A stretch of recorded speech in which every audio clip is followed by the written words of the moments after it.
പ്രിയപ്പെട്ടവരെ, പ്രിയപ്പെട്ട കഥാകാരന്മാർ, സുഹൃത്തുക്കൾ, പ്രിയപ്പെട്ട കഥാതൽപരരായ സദസ്യർ, എല്ലാവർക്കും നമസ്കാരം. കഥയുടെ വീണ്ടെടുപ്പ് എന്നുള്ളതാണ് ഇന്നത്തെ പ്രമേയം. 90 മിനിറ്റും 10 കഥാകൃത്തുക്കളും ഞാൻ ശരിയല്ലേ? അതെ. അപ്പോൾ അതാണ് നമ്മുടെ ഒരു സമയം. അതുകൊണ്ട് എല്ലാവർക്കും സ്വയം കണക്ക് കൂട്ടാവുന്നതാണ്. ഒരു 7 മിനിറ്റോ മറ്റോ കിട്ടിയേക്കും. അത് പരമാവധി കരുതലോടുകൂടി നിങ്ങൾ ഉപയോഗിക്കണം. നിങ്ങളുടെ ജനാധിപത്യബോധം പരീക്ഷിക്കുന്ന ഒരു കാര്യമാണ് ഈ സമയത്തിലുള്ള മറ്റുള്ളവരെ പരിഗണിച്ചുകൊണ്ട് അവനവൻ്റെ സമയം കൃത്യമായിട്ട് ഉപയോഗിക്കുക എന്നുള്ളത്. അതിന് ഒരു വഴിയേ ഉള്ളൂ. ഉള്ള കാര്യങ്ങൾ കൂടുതൽ വളർത്തിയിട്ടില്ലാതെ നേരെ പറയും. കഥയുടെ വീണ്ടെടുപ്പ് എന്ന ഈ പ്രമേയത്തിൻ്റെ പല മുഖങ്ങളുണ്ട്. ഒരു കാര്യം, ചെറുകഥ എന്ന മലയാളത്തിലെ സാഹിത്യരൂപത്തിൻ്റെ സുദീർഘമായ ചരിത്രത്തിൽ ഏതെങ്കിലുമൊക്കെ ഘട്ടങ്ങളിൽ വേണ്ടത്ര മേന്മ ആ സാഹിത്യരൂപത്തിന് വരാതിരുന്നിട്ടുണ്ടോ? അങ്ങനെ വന്നിട്ടുണ്ടെങ്കിൽ അതിനുശേഷം വരുന്ന ഘട്ടത്തിൽ അത് വീണ്ടും സജീവമായി വന്നിട്ടുണ്ടോ? അങ്ങനെ ഇന്നത്തെ കാലത്ത് തൊട്ട് മുൻകാലത്തെ അപേക്ഷിച്ച് ഒരു വീണ്ടെടുപ്പിൻ്റെ സ്വഭാവം ചെറുകഥ എന്ന സാഹിത്യരൂപത്തിനുണ്ടോ എന്ന രീതിയിൽ വേണമെങ്കിൽ നമുക്കതിനെ വ്യാഖ്യാനിക്കാം. അതല്ലെങ്കിൽ ചെറുകഥ എന്ന സാഹിത്യരൂപത്തിൽ മറ്റ് പല സാഹിത്യ കലാരൂപങ്ങളിലും എന്ന പോലെ കഥ എന്നൊരു ഘടകം, ചെറുകഥ എന്ന സാഹിത്യരൂപത്തിൽ കഥ എന്നൊരു ഘടകം, കഥയെന്ന് പറഞ്ഞാൽ നെറേറ്റോളജിയുടെ സങ്കേതം ഉപയോഗിച്ച് പറഞ്ഞാൽ കാലക്രമം അനുസരിച്ച് ഒരു സംഭവത്തെ ആഖ്യാനം ചെയ്യുക എന്നാണ് അർത്ഥം. നോവലിൽ കഥയുണ്ട്, ചെറുകഥയിൽ കഥയുണ്ട്, സിനിമയിൽ കഥയുണ്ട്, ഖണ്ഡകാവ്യത്തിലും മഹാകാവ്യത്തിലും ഇതിഹാസത്തിലും കഥയുണ്ട്. ചെറിയ ഭാവകവിതയിൽ പോലും കഥയുടെ ചില അംശങ്ങൾ ഉണ്ടാകും. നമ്മുടെ സംഭാഷണത്തിലുണ്ട്, കാർട്ടൂൺ സ്ക്രിപ്റ്റിലുണ്ട്. അങ്ങനെ മിക്കവാറും നമ്മുടെ എല്ലാ വ്യവഹാരങ്ങളിലും കഥ എന്ന് പറയുന്ന ഘടകമുണ്ട്. ഇത് ചെറുകഥ എന്ന സാഹിത്യരൂപത്തിൽ ചില കാലങ്ങളിൽ ഏറിയും കുറഞ്ഞും പ്രത്യക്ഷപ്പെട്ടു. തീരെ കഥയില്ലാത്ത കഥകൾ വരെ ഉണ്ടാകാറുണ്ട്. കഥയില്ലാത്ത കഥ എന്ന് പറയുന്നത് മോശപ്പെട്ട ഒരു കാര്യം എന്നുള്ള അർത്ഥത്തിലല്ല ഞാൻ ഉദ്ദേശിച്ചത്. മറിച്ച് ഈ കഥ എന്ന് പറയുന്ന കഥാവസ്തു എന്ന ആ ഘടകം താരതമ്യേന കുറവുള്ള രചനകൾ വളരെ വളരെ വർഷത്തിന് മുമ്പ് 1930കളിൽ ഇ.വി. കൃഷ്ണപിള്ള പറഞ്ഞിട്ടുണ്ട്, ഒരു മുറ്റവും ആ മുറ്റത്ത് ഒരു റോസച്ചെടിയും അതിനടുത്തൊരു പെൺകുട്ടിയും ഉണ്ടെങ്കിൽ ഒരു കഥയാകും. അന്നത് വലിയ വിപ്ലവമായിരുന്നു ആ പറച്ചിൽ. കാരണം വലിയ സംഭവബഹുലമായ സംഭവങ്ങളൊക്കെ കഥയിൽ അരങ്ങേറണമെന്ന് വിചാരിച്ചിരുന്ന ഒരു കാലമാണ്. പിൽക്കാലത്ത് ഏതാണ്ട് ഇത്തരത്തിൽ കഥയുടെ ചില ഭാവങ്ങൾ മാത്രം ആവിഷ്കരിക്കുന്ന അവസ്ഥ ഉണ്ടായിട്ടുണ്ട്. മാധവിക്കുട്ടിയുടെയും മറ്റും ആ രാജാവിൻ്റെ പ്രേമപാചനം പോലെയൊക്കെയുള്ള താരതമ്യേന വളരെ വളരെ സംക്ഷിപ്തവും ഭാവനിർഭരവുമായ കഥകളിൽ ഇത് നമുക്ക് കാണാൻ കഴിയും. അപ്പോൾ അങ്ങനെയുള്ള ഒരർത്ഥത്തിൽ ഇന്നത്തെ നിലയിൽ ഇന്നത്തെ കഥകളിൽ ആ കഥാംശത്തെ വീണ്ടും സജീവമായി പുതിയ കഥാകൃത്തുക്കൾ ഉണർത്തിയെടുക്കുന്നുണ്ടോ? ഇങ്ങനെയൊക്കെയുള്ള ചോദ്യങ്ങൾ നമ്മുടെ മുമ്പിലുണ്ട്. അതേസമയത്ത് തന്നെ ഇവരെല്ലാം സർഗാത്മക രചയിതാക്കളാണ്, കഥാകൃത്തുക്കളാണ്. അവരവരുടെ ആ സാഹിത്യരൂപത്തെക്കുറിച്ചുള്ള അവരുടെ നിലപാട് അല്ലെങ്കിൽ അവർക്ക് പറയാനുള്ളത് അവരവരുടെ കഥകളിലൂടെ, അവരുടെ ചെറുകഥകളിലൂടെ ആവിഷ്കരിക്കുന്നവരാണ്. അതുകൊണ്ട് അവര് ഒരു പ്രസ്താവന എന്ന നിലയിൽ അല്ലെങ്കിൽ ഒരു വാദം എന്നുള്ള നിലയിൽ അതിനെക്കുറിച്ച് പറയുന്നതിനേക്കാൾ ഒരുപക്ഷെ വായനക്കാർക്ക് താല്പര്യം അവരുടെ കഥകൾ വായിക്കുന്നതും ആ കഥകളെക്കുറിച്ചുള്ള അതിൻ്റെ രചനാ പശ്ചാത്തലത്തെക്കുറിച്ചൊക്കെ അറിയുന്നതിനുമാണ്. എന്തുമാകട്ടെ, നമ്മുടെ പ്രിയപ്പെട്ട ഈ കഥാകൃത്തുക്കൾ അവരുടെ അനുഭവങ്ങളെ, അവരുടെ നിലപാടുകളെ ഒക്കെ വളരെ ചെറിയ സമയം കൊണ്ട് അവതരിപ്പിക്കും എന്ന് ഞാൻ വിചാരിക്കുന്നു. തന്നെയുമല്ല, ഇതിൻ്റെ നടത്തിപ്പുമായിട്ട് ബന്ധപ്പെട്ട സുഹൃത്ത് വന്ന് പറഞ്ഞു, സദസ്യർക്ക് സംസാരിക്കാനും സംസാരിക്കാനല്ല, അവർക്ക് ഇന്ററാക്ട് ചെയ്യാനും അവർക്ക് ഇടപെടാനുള്ള അവസരവും കൊടുക്കണമെന്ന്. എല്ലാം നമ്മുടെ ബഷീർ പറഞ്ഞതുപോലെ, തമ്പുരാന്റെ ഷെജ്നാവിന്റെ സമയം എന്ന് പറഞ്ഞതുപോലെ വളരെ വളരെ വിലപ്പെട്ട സമയമാണ് നമ്മുടെ മുമ്പിലുള്ളത്. അതുകൊണ്ട് പഴയ അധ്യക്ഷന്മാരുടെ മട്ടിൽ ഞാൻ പറയുകയാണ്. ഇത് എന്തെങ്കിലും കൂടുതൽ പറയാൻ അവസരമുണ്ടെങ്കിൽ അത് ഞാൻ ഉപസംഹാരത്തിൽ പറഞ്ഞുകൊള്ളാം. പഴയകാലത്ത് ഈ ഉപസംഹാരം. അതുകൊണ്ട് അധ്യക്ഷൻ എന്ന നിലയിൽ ഞാൻ അധികപ്രസംഗം നടത്താതെ ഒന്ന് പിൻവാങ്ങുകയാണ്. ആദ്യമായി സംസാരിക്കാൻ വേണ്ടി ഈ നോട്ടീസിലുള്ള ക്രമം അനുസരിച്ചാണ് പറയുന്നത്. നമ്മുടെ പ്രിയപ്പെട്ട PF മാത്യൂസിനെ ക്ഷണിക്കും. പ്രിയമുള്ളവരെ, ഈ കഥയുടെ വീണ്ടെടുപ്പ് എന്നുള്ള വിഷയം കുറച്ച് ഒരു സംശയത്തോടു കൂടി തന്നെയാണ് ഞാനും ഇരിക്കുന്നത്. കഥാംശത്തിന്റെ വീണ്ടെടുപ്പ് എന്ന് പറഞ്ഞാൽ വളരെ സങ്കുചിതമായ ഒരു ചിന്തയായി പോകുമെന്ന് എനിക്ക് തോന്നുന്നു. കഥയിൽ കഥ വേണോ കഥ വേണ്ടായോ എന്നുള്ള ഒരു ചോദ്യം വളരെ പഴയതാണ്. ഇനി അതേക്കുറിച്ച് ചിന്തിക്കേണ്ട കാര്യം തന്നെയില്ല എന്ന് എനിക്ക് തോന്നുന്നു. ഇപ്പോൾ എന്താ പറയുക, ഒരു ആദ്യ മധ്യാന്ത ക്രമമുള്ള പ്ലോട്ട് ബേസ്ഡ് ആയിട്ടുള്ള ഒരു കഥ ചെറുകഥയിൽ പറയേണ്ട യാതൊരു കാര്യവുമില്ല. കഥ ഓരോ കാലഘട്ടത്തിനനുസരിച്ചും പുതിയ സങ്കേതങ്ങളും മറ്റും ഉപയോഗിച്ച് എങ്ങനെ മുന്നോട്ട് പോകുന്നു എന്നുള്ളത് തന്നെയാണ് പ്രധാനം. ആദ്യകാലത്ത് ഏതാണ്ട് 100 വർഷത്തിന് മുമ്പ് കഥ നിങ്ങൾ നിലാവിനെ വിവരിക്കേണ്ട, നിലാവെളിച്ചത്തെ വിവരിക്കേണ്ട, ഒരു പൊട്ടിയ ചില്ലിൽ അത് കാണിച്ചു തന്നാൽ മതി എന്ന് ചെക്കോവ് പറഞ്ഞു. അത് 100 വർഷത്തിന് മുമ്പാണ്. അത് കഴിഞ്ഞിട്ട് തുടർന്ന് അങ്ങോട്ട് എല്ലാവരും വിവരിക്കേണ്ട, കാണിച്ചാൽ മതി എന്നുള്ള പ്രസ്താവങ്ങൾ ഇറക്കിക്കൊണ്ട് കഥയെ അവതരിപ്പിക്കാൻ തുടങ്ങി. കഥയുടെ പാഠവും എല്ലാം അതായി മാറി. പക്ഷേ ചെക്കോവ് എന്ന് പറയുമ്പോൾ ആദ്യത്തെ സിനിമ പോലും ഇറങ്ങിയിട്ടുണ്ടായിരുന്നില്ല. പിന്നീട് വർഷങ്ങൾ കഴിഞ്ഞു സിനിമ വന്നു, ടെലിവിഷൻ വന്നു. ഇപ്പോൾ നമ്മളുടെ കൈക്കുഞ്ഞു പോലും ഡിജിറ്റൽ ലോകത്തിൻ്റെ അടിമയാണ്. സ്ക്രീൻ അടിമയല്ലാത്ത ആരും ഇല്ലാത്ത ഒരവസ്ഥയാണ്. ഈ സാഹചര്യത്തിൽ വീണ്ടും ഈ വിവരിക്കേണ്ട, ദൃശ്യാത്മകമായാൽ മാത്രം മതി എന്നുള്ള വചനത്തിന് എന്തെങ്കിലും പ്രസക്തി ഉണ്ടോ എന്ന് ചോദിച്ചാൽ തീരെ ഇല്ല എന്നാണ് എനിക്ക് തോന്നുന്നത്. എങ്ങനെ വാക്കുകളിലേക്ക് ചെറുകഥയെ കൊണ്ടുവരാം എന്നുള്ളതാണ് ഏറ്റവും നല്ല കാര്യം എന്ന് എനിക്ക് തോന്നുന്നു. ഇരുട്ടിലൊരു പുണ്യാളൻ എന്ന നോവൽ എഴുതിക്കൊണ്ടിരിക്കുമ്പോഴാണ് ഞാൻ ഈ വശം ആലോചിച്ചത്. വളരെയധികം സിനിമാറ്റിക് ആവുന്നു. അതൊരു അപകടമാണ്, ഒരു സാഹിത്യ വിരുദ്ധമാകുന്നു എന്നാണ് എനിക്ക് തോന്നിയത്. എൻ്റെ തന്നെ ഒരു പരാധീനതയായിട്ടാണ് എനിക്ക് തോന്നിയത്.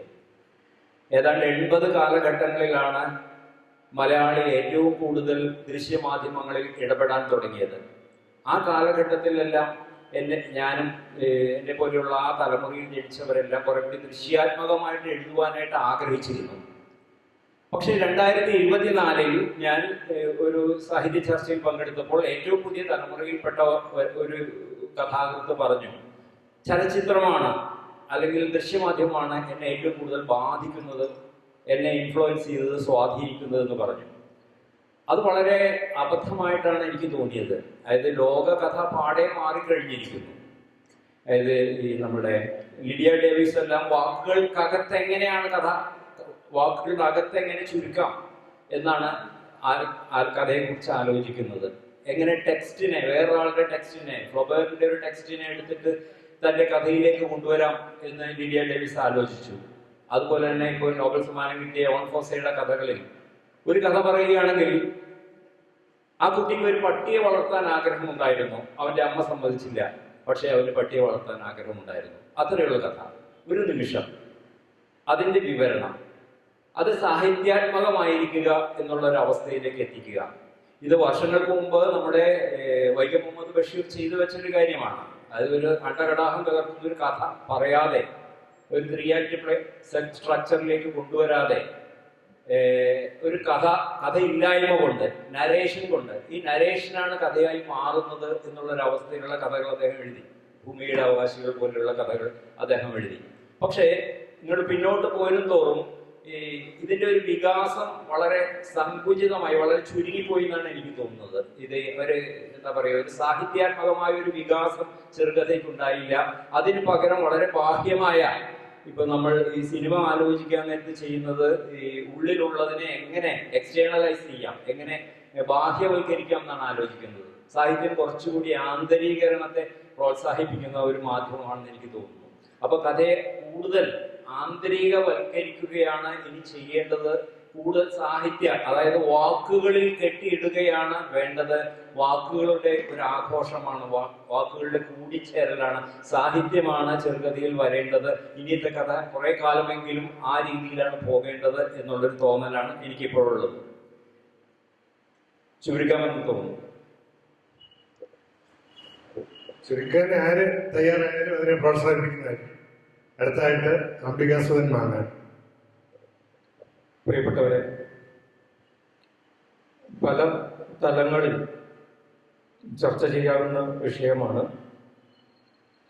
ഞാനിപ്പോൾ നോക്കുന്നത്, കഴിഞ്ഞ 3.5 വർഷമായി ഒരു നോവൽ എഴുത്തിലായിരുന്നു. ഈ കഴിഞ്ഞ ആഴ്ചയാണ് അത് പൂർത്തിയായത്. 14-ാം നൂറ്റാണ്ടിലെ ഒരു നാട്ടുരാജാവിനെ കുറിച്ചാണ്. ഒരു ചരിത്ര പുസ്തകത്തിലും ഇല്ല. ഒരു തെയ്യത്തിന്റെ തോറ്റത്തിൽ നിന്നാണ് ആ നാട്ടുരാജാവിനെ കുറിച്ച് ഞാൻ മനസ്സിലാക്കുകയും പിന്നീട് ചരിത്രത്തിലേക്ക് പോവുകയും ചെയ്തത്. ഇത് ഒരു വീണ്ടെടുപ്പാണ്. എല്ലാ ഓർമ്മകളിൽ നിന്നും നിഷ്കാസനം ചെയ്യപ്പെടുന്ന ഒരു ചരിത്ര അനുഭവത്തെ കഥയിൽ വീണ്ടെടുക്കുന്നു. ഏതാണ്ട് 10-15 വർഷം മുമ്പ് അപ്പുറത്തെ വൈലോപ്പള്ളി ഹാളിൽ ഒരു പ്രസംഗം നടത്തുന്ന സമയത്ത് ആണ് ഞാൻ ആദ്യം തോട്ടുംകര പോതി എന്ന തെയ്യത്തെക്കുറിച്ച് പറയുന്നത്. ആ തെയ്യത്തെക്കുറിച്ച് കഥയാക്കണമെന്ന് അന്ന് മുതൽ മോഹിച്ച് തുടങ്ങിയതാണ്. 15 കൊല്ലം കഴിഞ്ഞ ആഴ്ച മാതൃഭൂമി ആഴ്ചപ്പതിപ്പിൽ ഞാൻ തോട്ടുംകര പോതിയെക്കുറിച്ച് എനിക്ക് എഴുതാൻ പറ്റുന്നുണ്ടായിരുന്നില്ല. അത് അത്രമാത്രം വഴങ്ങിത്തരുന്നുണ്ടായിരുന്നില്ല. തെയ്യം ഉറഞ്ഞുകൊണ്ടേയിരുന്നു. അവസാനമാണ് അത് മുടിയഴിച്ചത്. അതിനും ഒരു 4-5 കൊല്ലം മുമ്പ് ഇതേ ഹോളിൽ മഹാകവി പി കുഞ്ഞിരാമൻ നായർ ട്രസ്റ്റിന്റെ പുരസ്കാരം സുകുമാർ അഴീക്കോട് വി മധുസൂദനൻ നായർക്ക് നൽകുന്ന സമയത്ത് ഞാനും ആ ട്രസ്റ്റിന്റെ ഒരു അംഗമാണ്. മധുസൂദനൻ നായർ കുഞ്ഞിരാമൻ നായരെ കുറിച്ച് പറഞ്ഞൊരു അനുഭവം. കുഞ്ഞിരാമൻ നായരെ കുറിച്ച് ഞാൻ 4 കഥകൾ എഴുതിയിട്ടുണ്ട്. ആദ്യത്തെ കഥ 93-ലോ മറ്റോ വാർഷിക പതിപ്പിൽ, മാതൃഭൂമിയുടെ വാർഷിക പതിപ്പിൽ വന്ന കഥ എഴുതാൻ നിമിത്തമായത് അവിടുത്തെ സ്വാതന്ത്ര്യ സമര സേനാനിയായ കെ മാധവൻ എഴുതിയ ആത്മകഥയിൽ കുഞ്ഞിരാമൻ നായർ ഫുട്ബോൾ കളിക്കാൻ വരുന്നതിന്റെ സംഭവമുണ്ട്. ഫുട്ബോൾ കളിക്കാൻ വന്ന് ഗോളിയായി മാത്രമേ നിൽക്കൂ. ഗോളിയായിട്ട് ഏത് ടീമിലാണോ നിൽക്കുന്നത് ആ ടീം വന്ന് തോറ്റിരിക്കും. കാരണം ഗോളിയാണ് എന്ന ഓർമ്മ കുഞ്ഞിരാമൻ നായർക്ക് കളി തുടങ്ങുമ്പോൾ മാത്രമേ ഉള്ളൂ. കളി തുടങ്ങിക്കഴിഞ്ഞാൽ പിന്നെ ഗോളിയാണ് എന്ന ഓർമ്മയൊന്നും ഉണ്ടാവില്ല. തീർച്ചയായിട്ടും തോക്കും. ഈ ഒരു ഓർമ്മ എന്നെ വല്ലാതെ ഹോണ്ട് ചെയ്യുകയും ചരിത്രം നിരസിച്ചവ എന്നൊരു കഥ എഴുതുകയും ചെയ്തു. പിന്നീടും 2 കഥ എഴുതി. അടുത്ത കാലത്താണ്, കഴിഞ്ഞ വർഷത്തെ മാതൃഭൂമി ഓണപ്പതിപ്പിൽ വീണ്ടും കുഞ്ഞിരാമൻ എന്നൊരു കഥ ഞാൻ എഴുതുന്നത്. ഇവിടെ 10-15-18 കൊല്ലം മുമ്പ് മധുസൂദനൻ നായർ പ്രസംഗത്തിൽ കുഞ്ഞിരാമൻ നായരെ കണ്ടതിന്റെ ഒരു ഓർമ്മ ആണ് വാസ്തവത്തിൽ ആ കഥ എഴുതാൻ വേണ്ടിയിട്ട് എന്നെ പ്രേരിപ്പിച്ചു. അത്ര വർഷം ഇതെന്റെ ഉള്ളിൽ കൊണ്ട് നടന്നു.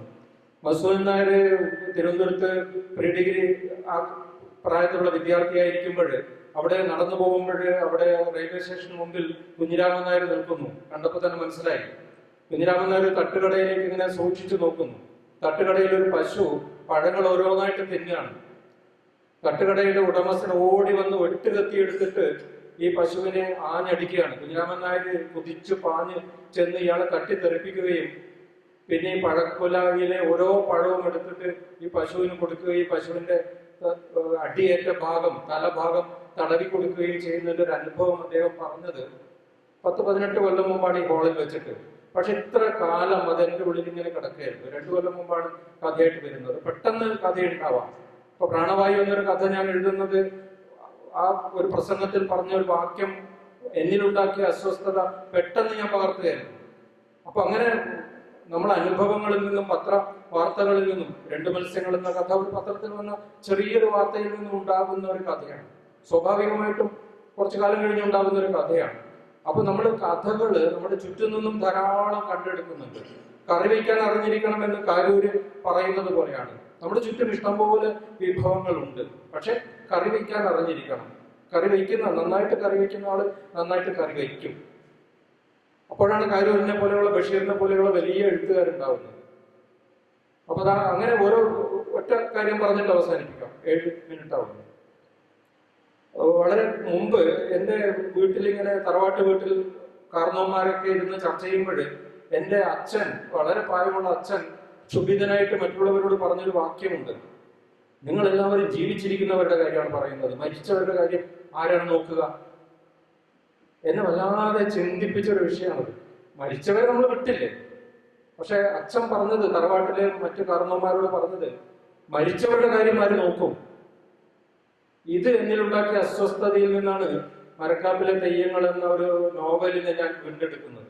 ഇങ്ങനെ ഓരോ രചനയുടെ പിന്നിലും ഇവിടെ ഇരിക്കുന്ന എല്ലാവർക്കും ഇതുപോലുള്ള വീണ്ടെടുപ്പിന്റെ കഥകൾ പറയാനുണ്ടാവും. ഞാൻ അതിൻ്റെ ഒരു തലം മാത്രമാണ് സ്പർശിച്ചത്. മറ്റ് പല തലങ്ങളിലൂടെയും ഈ കഥ, ഈ വിഷയത്തെ നമുക്ക് സമീപിക്കാം. നന്ദി. പ്രമോദ് രാമൻ എത്തിയിട്ടില്ല. അടുത്താണ് CS ചന്ദ്രൻ. പ്രിയമുള്ളവരെ, കഥയുടെ വീണ്ടെടുപ്പ് എന്നതിനേക്കാൾ കഥയുടെ കണ്ടെടുക്കൽ എന്ന് അറിയാമെന്ന് എനിക്ക് തോന്നുന്നു. പലരും കഥാകൃത്തുക്കളാകുന്നത് തന്നെ സ്വയം കണ്ടെടുക്കുന്നതിൻ്റെ കൂടെ ഭാഗമായിട്ടാണ്. നമ്മൾ എന്താണ്, നമ്മുടെ ജീവിതം എന്താണ്, നമ്മുടെ ചുറ്റുപാട് എന്താണ്, നമ്മുടെ നില എന്താണ്, നമ്മുടെ ഭാഷ എന്താണ്, നമ്മുടെ ഭാവന എന്താണ്, ഇങ്ങനെ തുടങ്ങി പല വിധത്തിലുള്ള കണ്ടെടുക്കലുകളുമാണ് സാഹിത്യത്തിൽ നടക്കുന്നത്. അതിൽ ഇപ്പോൾ കഥാകൃത്ത് എന്നുള്ള രീതിയിൽ നാം കണ്ടെടുക്കുന്ന കഥകൾ, അല്ലെങ്കിൽ അതിനെ വേണമെങ്കിൽ പലതരത്തിൽ നമുക്ക് ഇന്റർപ്രറ്റ് ചെയ്യാം. വീണ്ടെടുക്കുന്നത് എന്തിനു വേണ്ടി എന്നൊക്കെ ചോദിക്കുന്ന ഒരു ചോദ്യത്തിന് ഉത്തരമായിട്ടാണ് നമ്മൾ ഓരോ കഥയുടെയും പ്രമേയം, അത് എഴുതേണ്ടുന്ന രീതി, അതിന് പ്രയോഗിക്കേണ്ടുന്ന ചില പ്രത്യേക ഭാഷ, അതിൻ്റെ സൗന്ദര്യാത്മകത എന്നൊക്കെ പറയുന്നത് അത്തരത്തിലാണ്. അതൊരു തരം കണ്ടെത്തലും സ്വയം അടയാളപ്പെടുത്തലും ഭാഷയെ അടയാളപ്പെടുത്തലും നാടിനെ അടയാളപ്പെടുത്തലും ജീവിതങ്ങളെ അടയാളപ്പെടുത്തലും ഇതിനെയൊക്കെ ആകത്തുകയായിട്ടുള്ളൊരു കണ്ടെടുക്കലും ആയിട്ടാണ് എനിക്ക് തോന്നിയിട്ടുള്ളത്. ഞാൻ മരണത്തിനിപ്പുറം എന്ന് പറയുന്ന ഒരു കഥ ആണ് എനിക്കിപ്പോൾ പെട്ടെന്ന് ഈ സാഹചര്യത്തിൽ പറയാൻ തോന്നുന്നത്. അത് എൻ്റെ നാട്ട്, ഞാൻ ചെറുപ്പത്തിൽ ഒരു 22 വയസ്സായപ്പോൾ, തൃശ്ശൂരാണ് ജനിച്ചു വളർന്നത്, പെരുങ്ങോട്ടുകര എന്ന് പറയുന്ന ഗ്രാമത്തിലാണ്. 22 വയസ്സ് വരെ ഞാൻ അവിടെ വളർന്നത്. അത് കഴിഞ്ഞ് ഞാൻ പിന്നെ തിരുവനന്തപുരത്ത് പോവുകയും വയനാട്ടിൽ പോവുകയും വീണ്ടും തിരുവനന്തപുരത്ത് പോവുകയും ഇപ്പം തിരിച്ച് ഇങ്ങോട്ട് വരികയാണ് ചെയ്തിട്ടുള്ളത്. അപ്പം ഞാൻ വീട് വിട്ട് പോയിട്ട് ഇടയ്ക്ക് തിരുവനന്തപുരത്ത് നിന്ന് പെരുങ്ങോട്ടുകരയ്ക്ക് വരുന്ന സമയത്ത് ഞാൻ കാണുന്ന, അറിയുന്ന വാർത്ത എന്ന് പറയുന്നത്, എനിക്ക് പരിചയം ഉണ്ടായിരുന്ന ഓരോരുത്തരായി മരിച്ചുകൊണ്ടിരിക്കുന്നതാണ്. പെട്ടെന്ന് പൊടുന്നനെ അപ്രത്യക്ഷമാവുന്ന വാർത്തയാണ് ഓരോ തവണ വരുമ്പോഴും ഞാൻ കേട്ടുകൊണ്ടിരുന്നത്. അത് പ്രായമായിട്ടൊന്നുമല്ല ആരും മരിക്കുന്നത്, മറിച്ച് ചില അപകടങ്ങൾ, ചില രോഗങ്ങൾ, ആത്മഹത്യകൾ, അങ്ങനെയുള്ള കടന്നുപോകലുകളായിരുന്നു.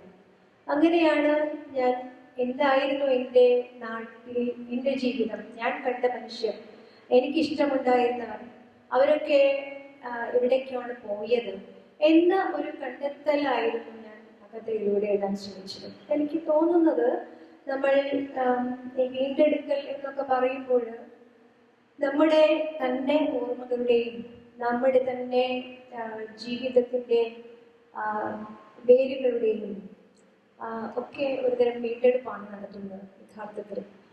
അത് എന്നെ സംബന്ധിച്ചാണെങ്കിൽ കുറച്ചധികം കോൺഷ്യസ് ആയിട്ട് ഞാൻ ചെയ്യുന്നത്, അല്ലെങ്കിൽ ഞാൻ എന്താണ് എന്ന് അടയാളപ്പെടുത്തുന്നതിൻ്റെ ഭാഗമായിട്ട് കൂടി എനിക്ക് തോന്നുന്നത് സ്ത്രീ ജീവിതങ്ങളുടെ ഒരുതരം വീണ്ടെടുപ്പ് നടത്താനുള്ള ശ്രമമുണ്ട്. അത് ഞാൻ ജീവശാസ്ത്രപരമായി സ്ത്രീയായിരിക്കുന്നത് കൊണ്ടും സ്ത്രീ ജീവിതം അനുഭവിക്കുന്നത് കൊണ്ടും ഒക്കെ തന്നെയാണ് യഥാർത്ഥത്തിൽ. അങ്ങനെ വരുമ്പോൾ നാം കാണാതിരുന്ന, നാം അറിയാതിരുന്ന എന്താണ് എനിക്ക് വീണ്ടെടുക്കാനുള്ളത് എന്നുള്ളൊരു അന്വേഷണമാണ് എൻ്റെ കഥാലോകത്തിൽ യഥാർത്ഥത്തിൽ ഞാൻ ചെയ്യേണ്ടതും ഞാൻ ചെയ്യാൻ ശ്രമിച്ചുകൊണ്ടിരിക്കുന്നതും. അത് കുറേ കൂടെ വ്യാപകമായിട്ടുള്ള ഒരു അന്വേഷണത്തിലാണ് നമ്മൾ മറ്റെല്ലാറ്റിനെയും അതിലേക്ക് സന്നിവേശിപ്പിക്കുന്നത്. നമ്മുടെ ചുറ്റുമുള്ള ജീവജാലങ്ങളെയും പ്രകൃതിയെയും അങ്ങനെ നമുക്കറിയാം. ഇവിടെ ഇരിക്കുന്ന എല്ലാവരും തന്നെ നല്ല കഥകൾ എഴുതി സാഹിത്യ ലോകത്ത് ഒരു സ്ഥാനം ഉറപ്പിച്ചിട്ടുള്ളവരാണ്. നമ്മുടെ കഥ എന്ന് പറയുന്നത് ഒരിക്കലും അതൊരു ഇടുങ്ങിയ ഒരു പശ്ചാത്തലത്തിലുള്ളതല്ല, ഇതിലാരുടെയും അല്ല. അതിന് ഒരു വലിയ ക്യാൻവാസ് ഉണ്ട്. ആ ക്യാൻവാസ് എന്ന് പറയുന്നത് ഒരു വീണ്ടെടുപ്പാണ് യഥാർത്ഥത്തിൽ. നമുക്ക് തിരഞ്ഞെടുക്കാം നമ്മളുടെ പ്രാദേശികമായിട്ടുള്ള അടയാളപ്പെടുത്തൽ, പ്രാദേശികമായിട്ടുള്ള ഭാഷ, നാം ജീവിക്കുന്ന ഒരു കമ്മ്യൂണിറ്റിയുടെ അടയാളപ്പെടുത്തൽ, അല്ലെങ്കിൽ അതിൻ്റെ ഒരു ഐഡന്റിറ്റി എന്താണെന്നുള്ളൊരു അന്വേഷണം. ഇവിടെ എൻ്റെ മുന്നിൽ അശോകേട്ടൻ ഇരിക്കുന്നുണ്ട്. അശോകേട്ടനെ കാട്ടൂർ എന്നൊക്കെ പറഞ്ഞു കഴിഞ്ഞാൽ നമ്മൾ അശോകേട്ടനെ ഓർക്കുക. അങ്ങനെ പ്രദേശങ്ങളെ തന്നെ നാം വീണ്ടെടുക്കുന്ന, നമുക്കറിയാം ഇപ്പോൾ നാട് നഗരം എന്ന് പറയുന്ന വ്യത്യാസമൊന്നുമില്ല, പ്രത്യേകിച്ച് കേരളത്തിൽ. ഇനി ഭാഷയാണെങ്കിലും അതെ, നമ്മുടെ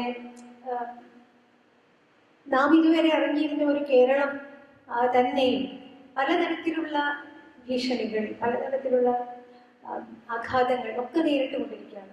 പ്രകൃതി ദുരന്തമായിട്ടാണെങ്കിലും രാഷ്ട്രീയ ദുരന്തങ്ങളായിട്ടാണെങ്കിലും ഫാഷിസത്തിന്റെ എന്താ പറയുക ആക്രമണോത്സുകതയാണെങ്കിലും ഒക്കെ തന്നെയും ഏതേത് വിധത്തിലാണ് നമ്മളെ ശ്വാസം മുട്ടിക്കുന്നത് എന്ന് നാം, പ്രത്യേകിച്ച് എഴുത്തുകാരെ സംബന്ധിച്ചിടത്തോളം അത് വളരെ സൂക്ഷ്മമായിട്ട് പിടിച്ചെടുക്കുന്നവരാണ്. അതുകൊണ്ട് നാം എന്തെല്ലാമാണ് കഥയിൽ വീണ്ടെടുക്കേണ്ടത്, എന്തെല്ലാമാണ് നാം ജീവിതത്തിലേക്ക് വീണ്ടെടുക്കേണ്ടത്, അല്ലെങ്കിൽ നാം നമ്മുടെ രാഷ്ട്രത്തിലേക്ക് വീണ്ടെടുക്കേണ്ടത്, അല്ലെങ്കിൽ മാനവികതയിലേക്ക് വീണ്ടെടുക്കേണ്ടത് എന്നതൊക്കെ സാഹിത്യത്തിൽ ഇനിയുള്ള കാലം എഴുത്തുകാർ സ്വയം ചോദിക്കുകയും തെളിയിക്കുകയും ഒക്കെ ചെയ്യേണ്ട ഒരു കാര്യമാണെന്ന് ഞാൻ വിചാരിക്കുന്നു. നന്ദി. അടുത്തത് പാറപ്പടം. 7 മിനിറ്റേ ഉള്ളൂ. ഈ 7 മിനിറ്റിനുള്ളിൽ കഥയുടെ വീണ്ടെടുപ്പിനെ കുറിച്ചുള്ള സംസാരവും ചില കഥകളും ഞാൻ പറയാം.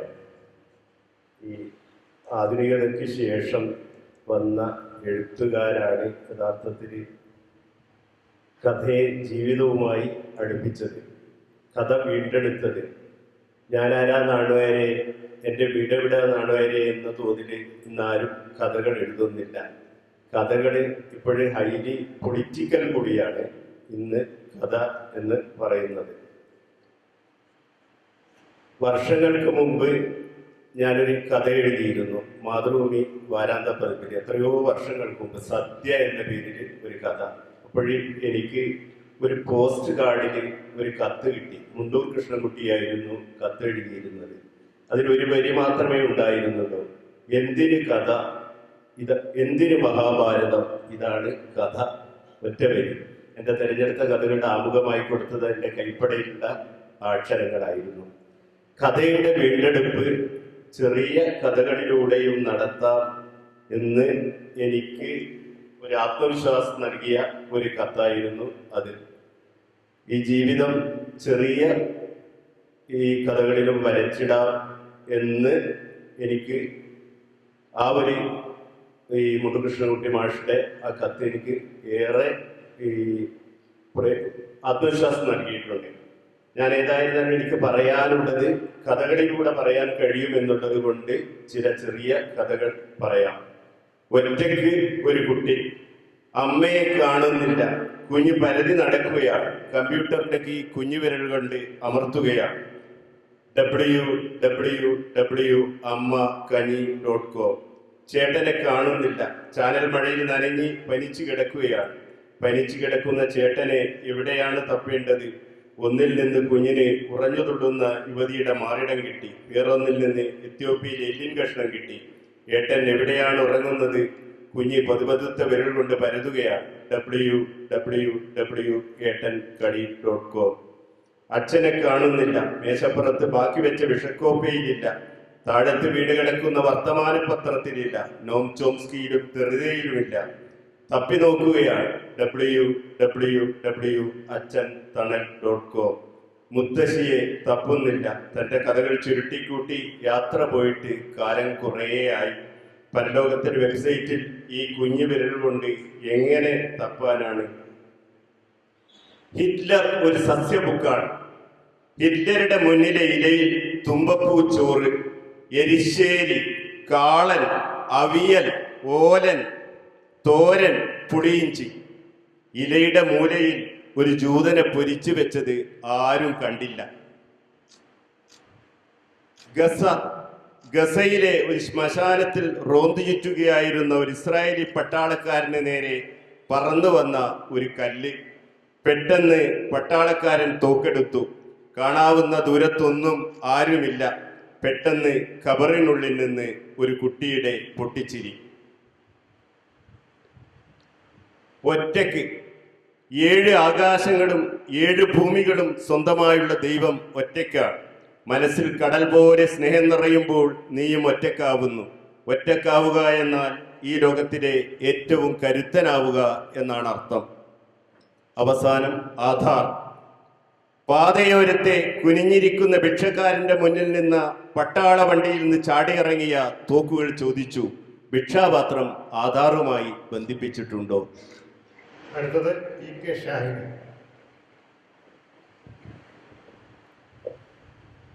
നമസ്കാരം. നമുക്ക് മലയാള സാഹിത്യത്തെ പരിശോധിച്ചു കഴിഞ്ഞാൽ ഏറ്റവും കൂടുതൽ വീണ്ടെടുപ്പ് നടത്തപ്പെട്ടിട്ടുള്ള, ഏറ്റവും കൂടുതൽ പുതുക്കിപ്പണിതിട്ടുള്ള സാഹിത്യ രൂപമായി കഥയെ കാണാൻ സാധിക്കും. ഈ കഥയുടെ വീണ്ടെടുപ്പ് എന്ന് പറയുന്നത്, അല്ലെങ്കിൽ കഥയുടെ പുതുക്കൽ എന്ന് പറയുന്നത്, കാലത്തിൻ്റെയും കഥയുടെയും ഒരുപോലെയുള്ള ആവശ്യം കൂടിയാകും. കഥയുടെ വീണ്ടെടുപ്പിനെ കുറിച്ച് പറയുമ്പോൾ നമുക്ക് വായനയുടെ വീണ്ടെടുപ്പിനെ കുറിച്ചുകൂടെ പറയേണ്ടതുണ്ട്. നമുക്ക് ഈ സമകാലിക, ഈ കഴിഞ്ഞ കുറച്ച് സമയത്തെ വായനയുടെ ഒരു രീതി പരിശോധിച്ച് നോക്കിയാൽ, കാലത്തിൻ്റെ ഫ്രെയിമിൽ നിന്ന് പുറത്തു പോവാത്ത കഥകളെ, അല്ലെങ്കിൽ പുറത്തു പോകാൻ പാടില്ലാത്ത കഥകളെ വീണ്ടും വീണ്ടും കാലം വായിക്കുന്നതായി കാണാം. സി അയ്യപ്പൻ്റെ പുസ്തകങ്ങൾ ഒരുപാട് കാലങ്ങൾക്ക് ശേഷം തിരിച്ചു വരുന്ന അനുഭവം. അതുപോലെ ഒരുപാട് കഥകൾ, നമുക്ക് മഖൻ സിംഗിൻ്റെ മരണമാണെങ്കിലും അതുപോലെയുള്ള ഒരുപാട് കഥകൾ, വൻമരങ്ങൾ വീഴുമ്പോൾ, ഇങ്ങനെയുള്ള കഥകളെല്ലാം വീണ്ടും വീണ്ടും വായിക്കപ്പെട്ടുകൊണ്ടിരിക്കുന്നത് പണ്ടൊരു കാലത്ത് എന്ന് പറഞ്ഞു തുടങ്ങിയ നമ്മുടെ കഥ കൃത്യമായി വർത്തമാനകാലത്തെ ഫോക്കസ് ചെയ്യുന്ന ഒരു കാലഘട്ടത്തിലാണ് നിൽക്കുന്നത് എന്നുള്ളത് കൊണ്ട് കൂടിയാണ്. കേസരി പണ്ട് നിർവഹിച്ചതുപോലെ ജീവിതത്തിലെ ഒരു അനുഭവത്തിൻ്റെ, സംഭവത്തിൻ്റെ ഗദ്യരൂപത്തിലുള്ള ഒരു ചിത്രമാണ് കഥ എന്ന് പറയുമ്പോൾ, ആ സൗന്ദര്യാത്മകതയെല്ലാം പാടെ നിഷേധിച്ചുകൊണ്ട്, അതൊന്നും കൂടാതെ തന്നെ കൃത്യമായി ഭംഗിയായി കഥ പറയാവുന്ന ഒരു കാലത്തിലാണ് നമ്മൾ ഇപ്പോൾ നിൽക്കുന്നത്. കഥയുടെ പല രൂപങ്ങൾ, പല കാലങ്ങൾ നമ്മൾ കണ്ടു. ദാർശനിക ഭാരമുള്ള കഥകൾ കണ്ടു, അമൂർത്ത ആശയങ്ങളുള്ള കഥകൾ കണ്ടു, പ്രേതഭാഷണങ്ങളുടെ കഥകൾ കണ്ടു.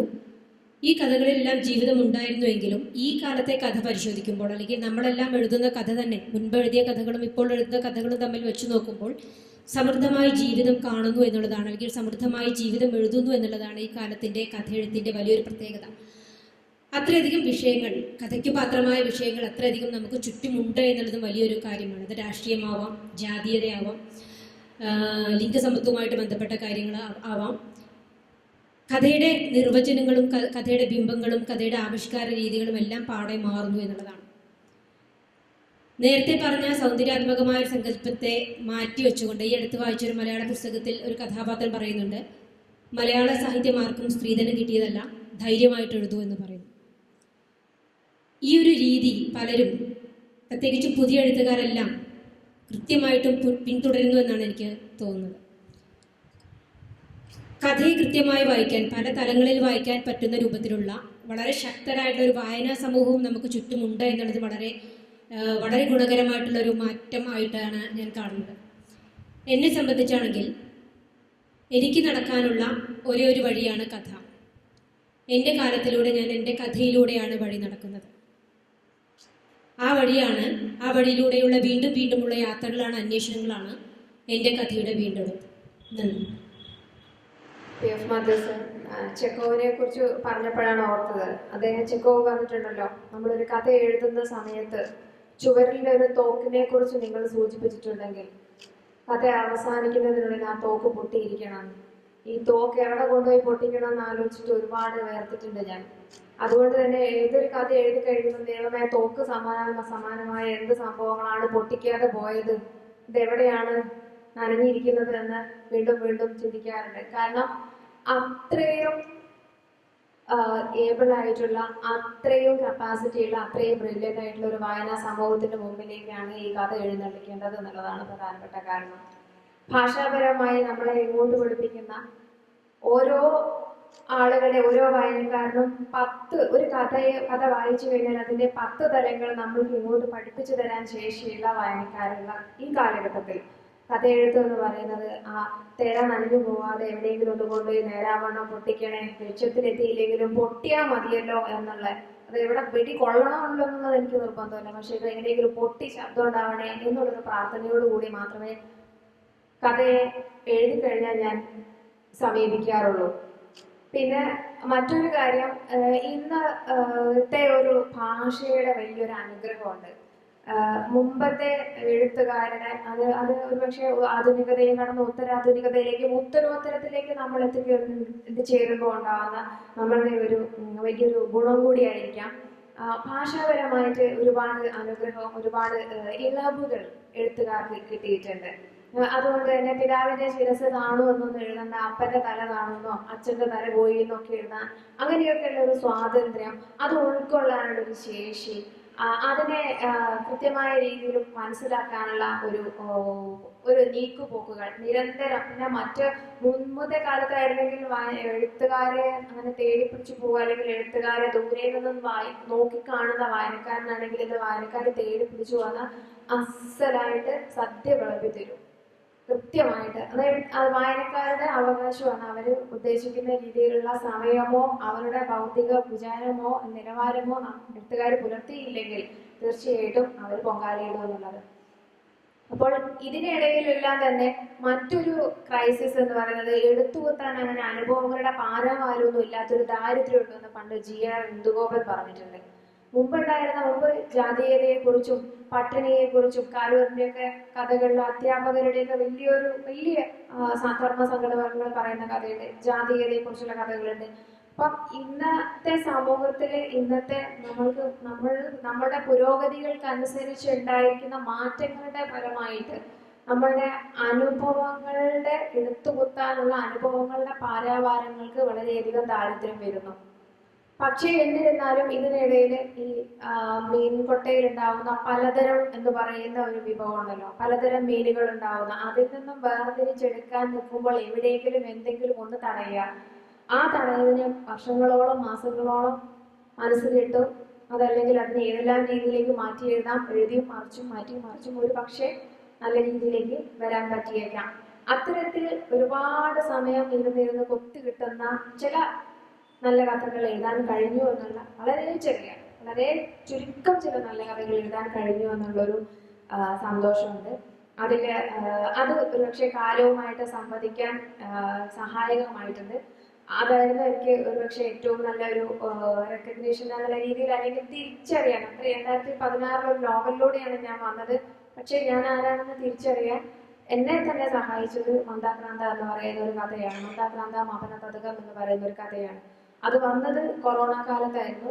കൊറോണ കാലത്ത് മനുഷ്യര് ശാരീരിക അകലം പാലിച്ച സമയത്ത് ഒരു സെക്സ് വർക്കർ എങ്ങനെ അവരുടെ ജീവിതം മുന്നോട്ട് കൊണ്ടുപോകും, അതായത് ഇപ്പം നമ്മളെല്ലായിടത്തും നമ്മൾ പ്രതിസന്ധിയിൽ വഴിമുട്ടുന്ന സമയത്ത് നമ്മൾ അടുത്ത വഴിയിലേക്ക് അല്ലെങ്കിൽ അടുത്ത ഊഴത്തിലേക്ക് എങ്ങനെ കൊണ്ടുപോകുന്നു എങ്ങനെയാണ് നമ്മൾ വഴി കണ്ടുപിടിക്കുന്നത്, നമ്മളുടെ നിത്യജീവിതത്തിലേക്ക് നമ്മൾ എങ്ങനെ പോകുന്നു എന്നുള്ളത് വളരെ സാധാരണക്കാരിയായിട്ടുള്ള ഒരാളുടെ കണ്ണിലൂടെ നോക്കി കാണാൻ കഴിഞ്ഞു. അപ്പൊ അതിന് തീർച്ചയായിട്ടും എന്നെ സഹായിച്ചത് എൻ്റെ അയൽക്കാരിയായിട്ടുള്ള ഒരു ചേച്ചിയായിരുന്നു എന്നുള്ളതാണ്. അവരുടെ ജീവിതം വളരെ ചെറുപ്പം മുതലേ വളരെ വ്യത്യസ്തമായതും അവരുടെ ജീവിതം എൻ്റെയൊക്കെ വീട്ടിലും എൻ്റെ ചുറ്റുവട്ടത്തുള്ള വീടുകളിലും മുറുമുറുപ്പായിരുന്നതും കൊണ്ടാണ് എനിക്ക് അത്തരത്തിൽ ആ കാലങ്ങൾക്ക് ശേഷം അവരെ ഒരു ക്യാരക്ടറായിട്ട് വീണ്ടെടുക്കാൻ കഴിഞ്ഞു എന്നുള്ളതാണ് സത്യം.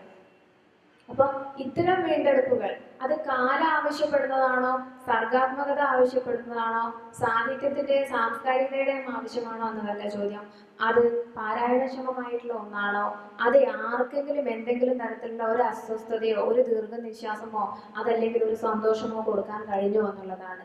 അത് വലിയൊരു ചലഞ്ചായി നിൽക്കുന്നു. ചെക്കോവിൻ്റെ തോക്ക് പോലെ തന്നെ അത് പൊട്ടുകയോ നനഞ്ഞു പോകുമോ എന്നുള്ള ആ ഒരു ഭീഷണി എല്ലാ കാലവും ഓരോ എഴുത്തിലും നിലനിൽക്കും തന്നെയാണ് എൻ്റെ വിശ്വാസം. സദസ്സിലും വേദിയിലുമുള്ള പ്രിയപ്പെട്ട എല്ലാവർക്കും നമസ്കാരം. കഥയുടെ വീണ്ടെടുപ്പുകൾ എന്ന ഈ ചർച്ചയിൽ രണ്ട് വൈകാരികമായ രണ്ട് കാര്യങ്ങൾ പറഞ്ഞുകൊണ്ട് ഞാൻ അവസാനിപ്പിക്കാം. 1986-87 കാലഘട്ടത്തിലാണ് ഞാൻ കഥകൾ എഴുതി തുടങ്ങിയത്. ബാലമന്തി, മാതൃഭൂമിയുടെ ബാലമന്തിയിലാണ് ആദ്യത്തെ കഥ വന്നത്.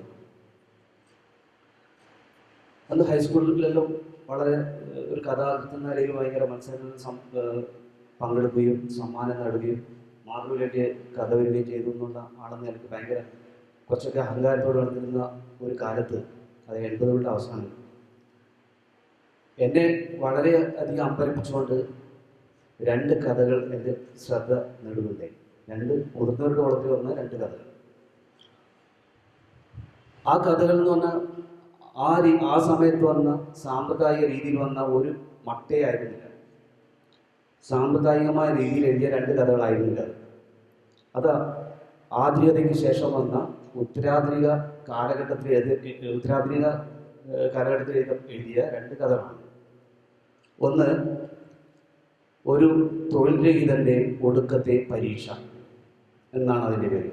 രണ്ടാമത്തെ കഥ കണ്ണുകൾ അടയുന്നില്ല. ഈ രണ്ട് കഥകളും വായിച്ച എനിക്ക് ഉണ്ടായ അനുഭവം എന്ന് പറഞ്ഞാൽ പിന്നെ കഥകളെ എഴുതാൻ തോന്നിയില്ല എന്നതാണ് സത്യം. പിന്നെ കഥകൾ എഴുതിയില്ല. കുറേ നാളത്തേക്ക് ഹൈസ്കൂൾ പഠനകാലത്തൊന്നും പിന്നെ കഥ എഴുതിയില്ല. കാരണം ഈ കഥയുടെ ഷോക്ക്, ഒരു കഥയ്ക്ക് എത്രമാത്രം എഴുതി തുടങ്ങുന്ന ഒരാളുടെ മനസ്സിലുണ്ടാക്കാമോ അത്രയും ഭയങ്കരമായ ഒരു ഷോക്കാണ് ഈ രണ്ട് കഥകൾ. ഒന്ന് കണ്ണുകൾ അടയുന്നില്ല, ഒന്ന് ഒരു തൊഴിൽ രഹിതൻ്റെ ഒടുക്കത്തെ പരീക്ഷ. ഈ കഥകൾ എഴുതിയ എഴുത്തുകാരുടെ ഉണ്ട്. ഒന്ന് തൊഴിൽ രഹിതൻ്റെ ഒടുക്കത്തെ പരീക്ഷ എഴുതിയ PF മാത്യൂസ് ആണ്. കണ്ണുകൾ അടയുന്നില്ല കഥ എഴുതിയ അശോകൻ ചെരുവിനാണ്. പിന്നീട് ഒരിക്കലും അവർ ആ രീതിയിലുള്ള തീക്ഷ്ണമായ കഥകൾ എഴുതിയിട്ടുണ്ടോ എന്നെനിക്ക് സംശയമുണ്ട്. എനിക്കൊന്ന് ആ കാലത്ത് അത് ആവശ്യമാണെന്ന് തോന്നുന്നു. അത്തരം ഒരു തീക്ഷ്ണമായ കഥ ഉണ്ടാവണമെന്ന് കാലം ആഗ്രഹിച്ചിട്ടുണ്ടാവും. അങ്ങനെ എഴുതിയ കഥകളാണത്. പിന്നീട് ഒരുപാട് നല്ല കഥകൾ വായിക്കാനിടെ ഇവിടെ ഇരിക്കുന്ന എല്ലാവരും PK യും അഭ്യാസ് മാഷും CS ചന്ദ്രയും ഒക്കെ നല്ല കഥ എഴുതിയിട്ടുണ്ട്. പക്ഷെ അന്ന് ആ ഹൈസ്കൂൾ കാലത്ത് ഞാൻ വായിച്ച ആ ഒരു അനുഭവിച്ചറിഞ്ഞ ആ വേവ് പിന്നീട് വളർന്നപ്പോൾ എനിക്ക് മറ്റു കഥകളൊന്നും കിട്ടിയില്ല. ആ കഥകളിലൂടെ ആ ഒരു കാലം എന്ന് പറയുന്നത് എന്തുകൊണ്ടായിരിക്കും ആ കഥാകൃത്തുക്കൾ അങ്ങനെ ചിന്തിച്ചതെന്നാണ് ഞാൻ ആലോചിച്ചത്. ഭീകരമായ അവസ്ഥ നേരിടുന്ന ഒരു തൊഴിൽ രഹിതൻ്റെ ജീവിതം പറയുന്ന കഥയാണ് PF മാത്യൂസ് എഴുതിയത്. അദ്ദേഹം ആ കഥ പിന്നീട് ഒരു സമാഹാരത്തിൽ ഉൾപ്പെടുത്തിയിട്ടില്ല. അതാണ് അതിൻ്റെ ഭയങ്കര രസം. കണ്ണുകൾ അടയുന്നില്ല അശോചനമില്ല തെരഞ്ഞെടുത്ത സമാഹാരത്തിലുണ്ട്. ആ കഥകൾ ഓർമ്മിക്കുന്നവരുണ്ടാവും. എന്തുകൊണ്ടാണ് ഇന്ന് ഇക്കാലത്ത് അത്തരം കഥകൾ ഉണ്ടാവുന്നില്ല എന്ന് ഞാൻ എപ്പോഴും ചിന്തിക്കുന്നത്. രവീന്ദ്രനാഥ് സാറിന് ചിലപ്പോൾ ആലോചിച്ചിട്ടുണ്ടെന്ന് അറിയില്ല.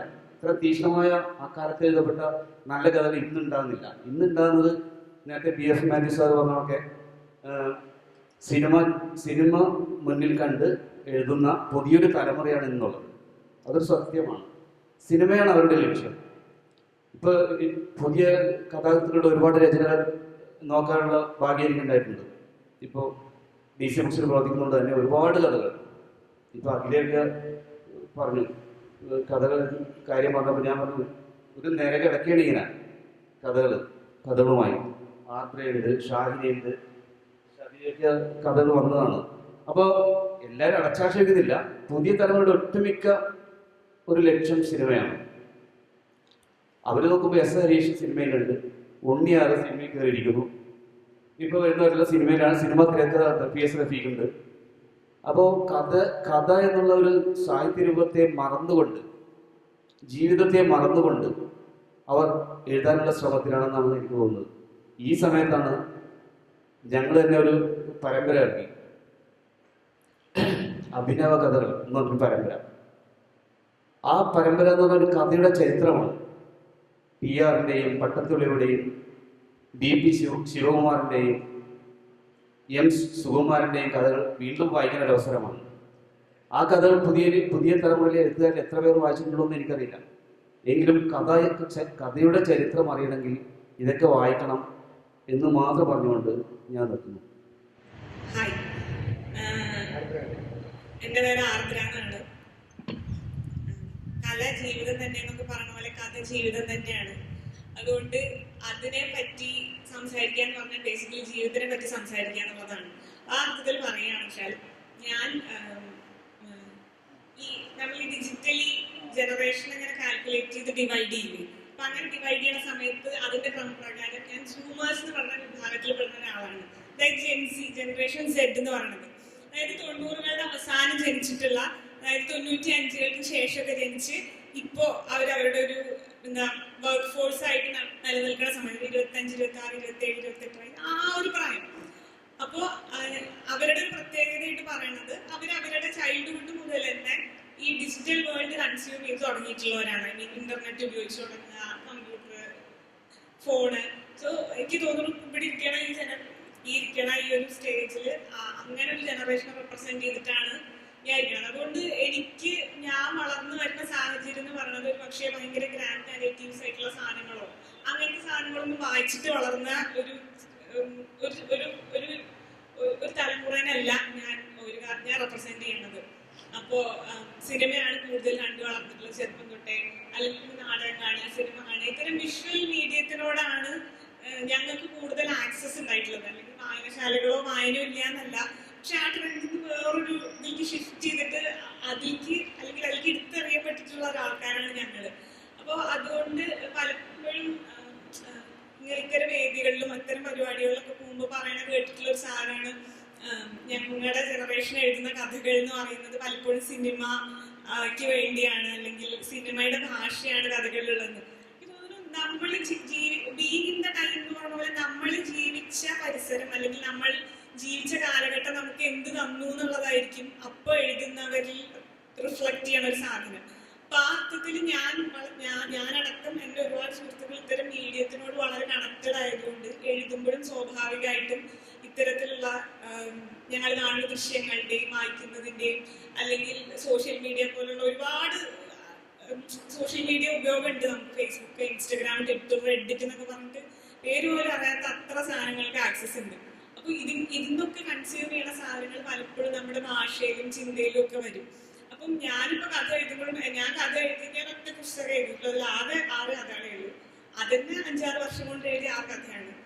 അതിൽ നടക്കണ സ്ഥലം അല്ലെങ്കിൽ ഭൂമിക എന്ന് പറയുന്നത് പാലക്കാട് ജില്ലയിലുള്ള ഒരു ചെറിയ ഒരു ഗ്രാമം എന്ന് പറയാൻ പറ്റില്ല കേരളത്തിൽ എന്ന് അറിയാലോ. കാരണം ഈ വില്ലേജ് അല്ലെങ്കിൽ നഗരം എന്നുള്ള ഡിഫറൻസ് ഒക്കെ ഏറ്റവും കുറഞ്ഞു വന്നിട്ടുള്ള ഒരു സ്ഥലമാണ് നമ്മുടെ സംസ്ഥാനം. അപ്പൊ ഇവിടുത്തെ അങ്ങനത്തെ ഒരു അവിടെ ഇവിടെ ഇല്ലാത്തൊരു വില്ലേജ് എന്ന് വിളിക്കാവുന്ന ഒരു സ്ഥലത്തു നിന്നാണ് ഞാൻ വരുന്നത്. അപ്പൊ അവിടുത്തെ കഥകൾ ഞാൻ എഴുതുമ്പോൾ തന്നെ അത് പലപ്പോഴും ഒരേ സമയം നമ്മൾ കൺസ്യൂം ചെയ്യുന്ന മീഡിയയും നമ്മൾ ഇൻഫ്ലുവൻസ് ചെയ്യും, അതുപോലെ നമ്മൾ ജീവിച്ചുകൊണ്ടിരിക്കുന്ന സ്ഥലത്തെ കഥകളും ചേർത്ത് പറയാനാണ് ഞാൻ ശ്രമിക്കുന്നത്. ബേസിക്കലി വളരെ ഓർഗാനിക്കായിട്ട് സംഭവങ്ങൾക്കായിരിക്കും. ഇതിന്നാണ് നമ്മൾ ശരിക്കും വളരെ ചെയ്യുന്നത്. സോ എഴുതുമ്പോൾ ഇതിന്റെ രണ്ടിന്റെ സ്വാധീനം അതിലുണ്ട്.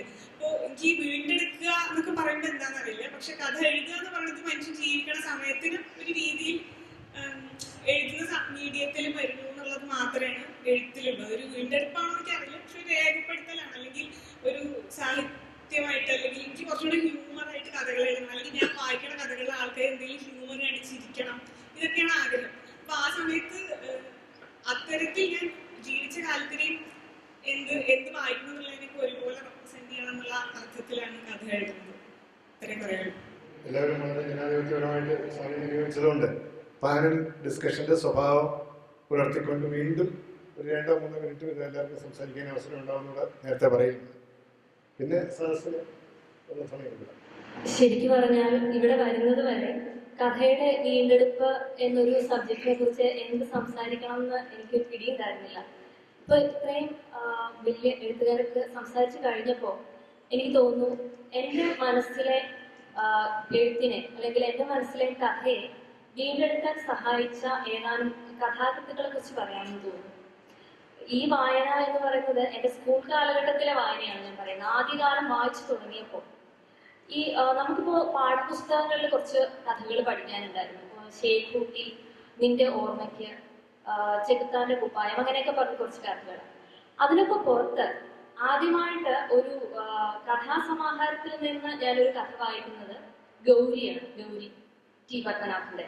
ആ ഗൗരി എന്ന് പറയുന്ന ചെറുകഥാ പുസ്തകം എനിക്ക് സമ്മാനമായിട്ട് കിട്ടിയതാണ്. ഒരു മത്സരത്തിന് 2ാം സമ്മാനമായിട്ട് കിട്ടിയതാണ്. അപ്പൊ ആ 8ാം ക്ലാസ്സിൽ പഠിക്കുമ്പോഴാണെന്നാണ് എൻ്റെ ഓർമ്മ. അപ്പൊ ഗൗരിയാണ് ഞാൻ ആദ്യമായിട്ട് വായിക്കുന്നത്. ടി പത്മനാഭന്റെ കഥകള് ഭയങ്കരമായിട്ട് എന്നെ സ്വാധീനിച്ചു എന്ന് പറഞ്ഞാല് അത് എനിക്ക് എങ്ങനെ പറഞ്ഞ് പ്രതിഫലിപ്പിക്കാൻ പറ്റുമെന്ന് അറിയില്ല. പുള്ളിയുടെ വരികളിലുള്ള ഒരു മൗനം, വരികൾക്കിടയിലുള്ള ഒരു ഏകാന്തത കഥാകാരൻ തന്നെ അനുഭവിക്കുന്നതാണെന്ന് നമുക്ക് പെട്ടെന്ന് തോന്നും. മിക്ക കഥകളിലും കഥാകാരനും ഭാര്യയും പൂച്ചയും, അങ്ങനെ ഒരു ഏകാന്തത. പിന്നെ ഇടയ്ക്ക് വെച്ച് അർത്ഥവിരാമത്തിൽ നിർത്തിപ്പോകുന്ന വാചകങ്ങൾ, എനിക്കതൊക്കെ ഭയങ്കര ഇഷ്ടമായി. ഇതുപോലെ നമുക്ക് എഴുതാൻ പറ്റുമോ എന്നൊക്കെ അപ്പോഴിങ്ങനെ ചിന്തിച്ചിരുന്നു. അതുപോലെ തന്നെ എനിക്ക് ഈ ചില കഥാപാത്രങ്ങളുണ്ട്, ഇപ്പൊ നമ്മുടെ ജീവിതത്തിലായാലും പകുതിക്ക് വെച്ച് ഇറങ്ങിപ്പോകുന്നവർ, അങ്ങനെയുള്ള ഒരുപാട് കഥാപാത്രങ്ങളെ എനിക്ക് ടി പത്മനാഭന്റെ കഥകളിൽ കാണാൻ പറ്റി. ഞാൻ പറഞ്ഞില്ല 8ാം ക്ലാസ്സിൽ വായിച്ചതാണ്. പിന്നീട് ഞാൻ പലതവണ റിപ്പീറ്റ് ചെയ്ത് വായിച്ചിട്ടുണ്ട്. എന്നാലും ചില കഥാപാത്രങ്ങൾ കഥയേക്കാളും കൂടുതൽ എൻ്റെ മനസ്സിൽ ഇപ്പോഴും നിൽക്കുന്നുണ്ട്. ആ ഒരു ഭാവത്തോടെ, ആ ഒരു സിറ്റുവേഷൻ അനുസരിച്ച്. ഉദാഹരണത്തിന് ദാസൻ എന്ന് പറഞ്ഞൊരു കഥയുണ്ട്. ആ ദാസനില് കഥാകാരൻ ദാസൻ വരുമ്പോ ആകെ ക്ഷീണിച്ചാണ് വരുന്നത്. അപ്പൊ 5 അടി ഉയരമുള്ള മെലിഞ്ഞു വിളറി അങ്ങനെ എന്തോ ആണ് അതിന്റെ ഡിസ്ക്രിപ്ഷൻ, ദാസന്റെ ഡിസ്ക്രിപ്ഷൻ. ആള് വരുമ്പോ ഈ കഥാകാരൻ ചോറ് വിളക്കി കൊടുക്കുന്നുണ്ട്. അപ്പൊ പറയുന്നുണ്ട്, ഞാൻ നട്ടു വളർത്തിയ ചീരയാണ്, ഇത്തിരി മോരൊഴിച്ച് സാമ്പാർ ഒഴിച്ച് കൂട്ടിക്കൊഴിച്ച് കഴിക്കുക എന്നൊക്കെ പറയുമ്പോൾ ഞാൻ ആ ദാസനിരുന്ന് ഉണ്ണുന്നു എങ്ങനെയാണെന്ന് അന്ന് തൊട്ടേ മനസ്സിലിങ്ങനെ ആലോചിക്കും. ഓ എന്തൊരു രസമായിട്ടാണെന്ന്. അത് എഴുത്തിന്റെ ഒരു സ്ട്രോങ് ഉള്ള എഴുത്തിന്റെ ഒരു ലക്ഷണമാണത്. അതുപോലെ രാമേട്ടൻ എന്ന് പറഞ്ഞൊരു കഥയുണ്ട്. രാമേട്ടൻ ആദ്യമായിട്ട് വരുമ്പോ ഇങ്ങനെ ഇടുപ്പിൽ ഇങ്ങനെ കുത്തി ഒന്ന് തല ചിരിക്കുന്ന ഒരു രീതിയുണ്ട്. അതുപോലെ രാമേട്ടൻ കൊണ്ടുവന്ന പുതിയ ഉടുപ്പിന്റെ അത് തുണിയാണ്, തുണിയുടെ മണം, ആ തുണിയുടെ ഡിസ്ക്രിപ്ഷനൊക്കെ ഉണ്ട്. ഇളം റോസ് നിറത്തില് വരയോടുകൂടി അങ്ങനെയാണെന്ന് തോന്നുന്നു. അതൊക്കെ ഇങ്ങനെ മനസ്സിൽ ഇങ്ങനെ പതിഞ്ഞു. അതുപോലെ വിമല എന്ന് പറയുന്ന കഥയില് ഷീല മജുംദാർ എന്ന് പറയുന്ന ഒരു കൂട്ടുകാരി വരുന്നുണ്ട്. ഷീല മജുംദാർ തടിച്ചിരിക്കുമ്പോ വിമല ചോദിക്കും, നീ എന്താ ഇങ്ങനെ തടിച്ചിരിക്കുന്നത്? അതെന്റെ ഹസ്ബൻഡ് ഒരുപാട് നല്ല റെസ്റ്റോറൻറ്റിലൊക്കെ കൊണ്ടുപോയി നന്നായിട്ട് ഭക്ഷണം വാങ്ങിച്ചു തരും. അപ്പൊ ഞാൻ ഷീല മജുംദാറിന്റെ ഭർത്താവിനെ വരെ സങ്കല്പിച്ചിട്ടുണ്ട്. അപ്പൊ ആ ഒരു വായനയില് എനിക്കിപ്പോ ആളുകൾക്ക് കൊതി തോന്നി. എനിക്കിപ്പോഴൊന്നും ഒരിക്കലും ഇങ്ങനെ വായിക്കാൻ പറ്റാറില്ല. അതൊരു ആർത്തിയോടെയുള്ള ഒരു വായനയായിരുന്നു. അപ്പൊ എന്റെ ഒരു കഥ എന്ന് പറഞ്ഞ എന്റെ മനസ്സിൽ എനിക്ക് തോന്നുന്നു എന്റെ ജന്മഗുണമായിട്ട് കിട്ടിയതാണെന്ന് വിശ്വസിക്കാനാണ് എനിക്കിഷ്ടം. എന്റെ അച്ഛൻ നന്നായിട്ട് എഴുതുമായിരുന്നു. അപ്പൊ ആ ഒരു കഥ വീണ്ടെടുക്കാൻ എന്നെ സഹായിച്ച ആദ്യത്തെ പുസ്തകം ഗൗരിയും കഥാകൃത്ത് ടി പത്മനാഭനുമാണ്. രണ്ടാമത് ഞാൻ എന്നെ വീണ്ടെടുത്ത ഒരു കഥാകാരനുണ്ട്, അത് പി പത്മരാജനാണ്. പി പത്മരാജന്റെ പുസ്തകവും എനിക്ക് സമ്മാനമായിട്ട് കിട്ടിയതാണ്. കുറച്ച് ചെറുകഥകളുടെ സമാഹാരം. അതില് എല്ലാവർക്കും ഇഷ്ടമായ ലോല എന്ന കഥയല്ല എനിക്ക് ഏറ്റവും ഇഷ്ടമായത്. അതില് കുഞ്ഞ് എന്ന് പറയുന്ന ഒരു കഥയുണ്ടായിരുന്നു. കുഞ്ഞ് അതൊരു ഭയങ്കര കോംപ്ലിക്കേറ്റഡ് ആയിട്ടുള്ള ഒരു കഥയാണ്. പക്ഷെ ഞാനത് എത്ര തവണ വായിച്ചിട്ടുണ്ടെന്ന് എനിക്ക് തന്നെ അറിയില്ല.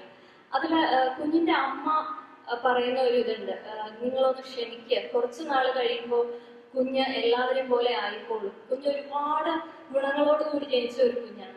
അപ്പൊ അതൊന്ന് ക്ഷമിക്കുക എന്ന് പറയുന്ന ഒരു ഭാഗം എനിക്ക് ഭയങ്കര ഇഷ്ടമാണ്. അത് എനിക്ക് തോന്നുന്നു പിന്നീട് ഞാൻ ഡയറി എഴുതുന്ന പതിവുള്ള ആളാണ്. അപ്പോൾ ഒരുപാട് വർഷത്തെ ഡയറിയിലെ ആദ്യത്തെ വാചകം,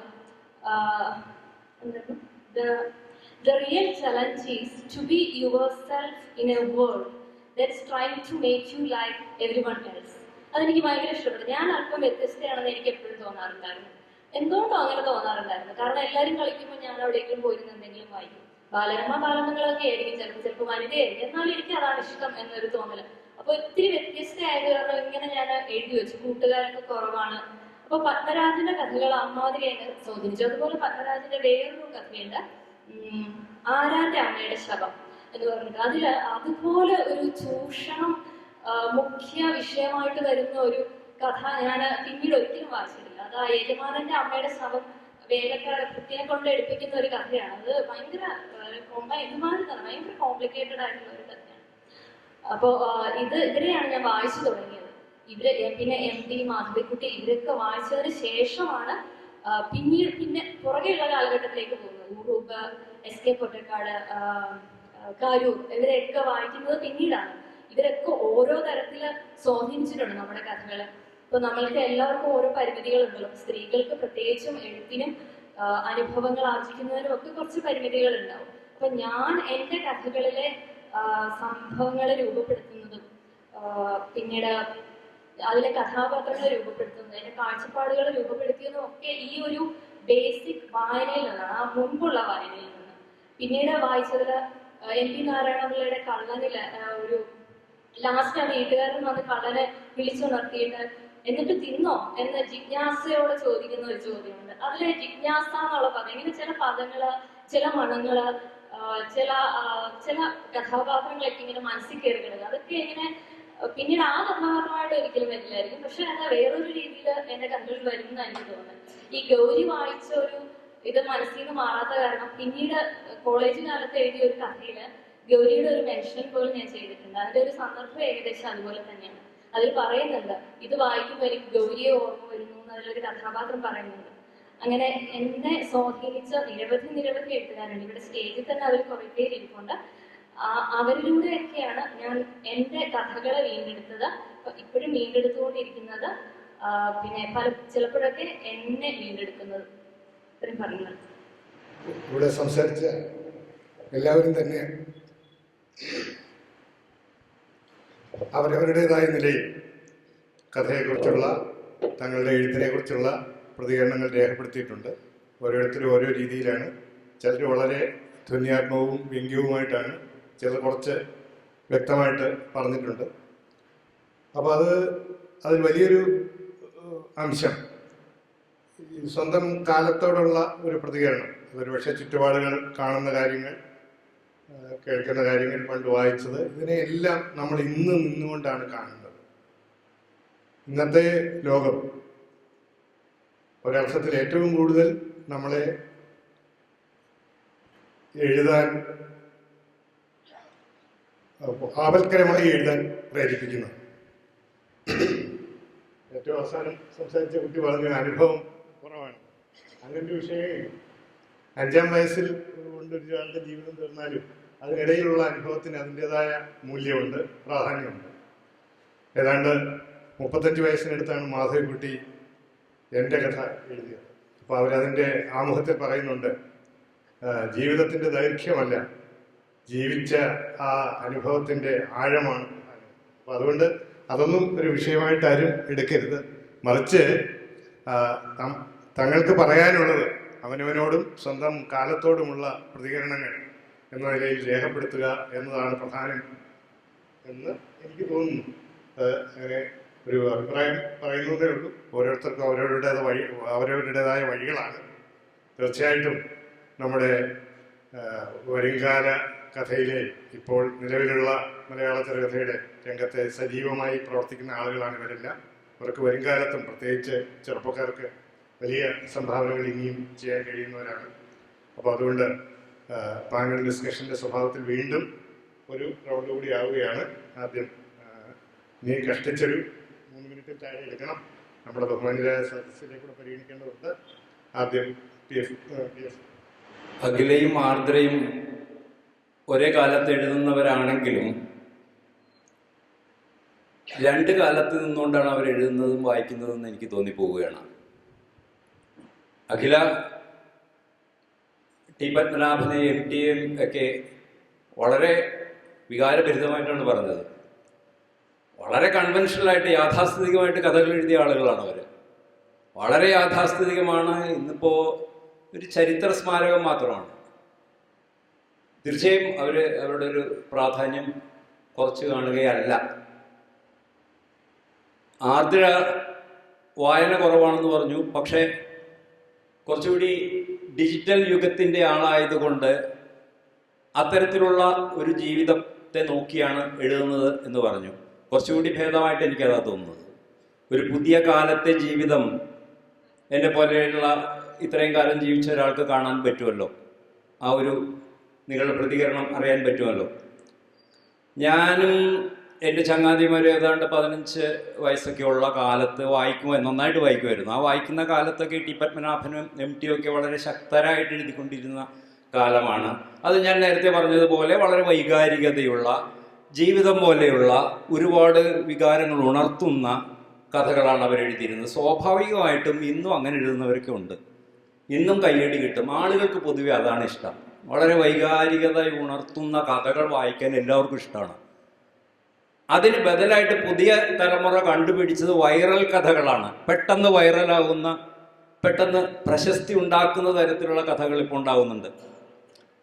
ഈ ശബിതയുടെ മന്ദാക്രാന്ത അങ്ങനെയുള്ള കഥയാണെന്ന് ഞാൻ പറയില്ല, എന്നാൽ അതിൻ്റെ ചില എലിമെന്റ്സ് പെട്ടെന്ന് വൈറലായ കഥ. അതുപോലെ പക്ഷെ അതിനകത്തൊരു അടിസ്ഥാനമായ ഒരു ശക്തി കേന്ദ്രം ഉണ്ടായിരുന്നു. അതുകൊണ്ടാണ് അത് നിലനിൽക്കുന്നതെന്ന് എനിക്ക് തോന്നുന്നു. എൻ്റെ അഭിപ്രായമുണ്ട് പറയുന്നതൊക്കെ. പക്ഷേ വൈറൽ സ്വഭാവമുള്ള കഥകൾ ധാരാളം എഴുതുന്ന പുതിയ തലമുറയിൽ ഉണ്ട്. പെട്ടെന്ന് ക്ഷിപ്ര പ്രശസ്തി കിട്ടുവാനായിട്ട്. ഒന്നാമത് എന്നെ സംബന്ധിച്ചിടത്തോളം ഒരു കഥ എന്ന് പറയുന്നത് ഒരു പ്രശസ്തി കിട്ടാനുള്ളൊരു മാധ്യമമല്ല. അത് കുറച്ചുകൂടി മെഡിറ്റേറ്റീവായിട്ട് നമ്മൾ ആവിഷ്കരിക്കുന്നതിനുള്ളൊരു മാധ്യമമായിട്ടാണ് എനിക്ക് തോന്നുന്നത്. സാഹിത്യം പൊതുവെ അങ്ങനെ തന്നെയാണ്.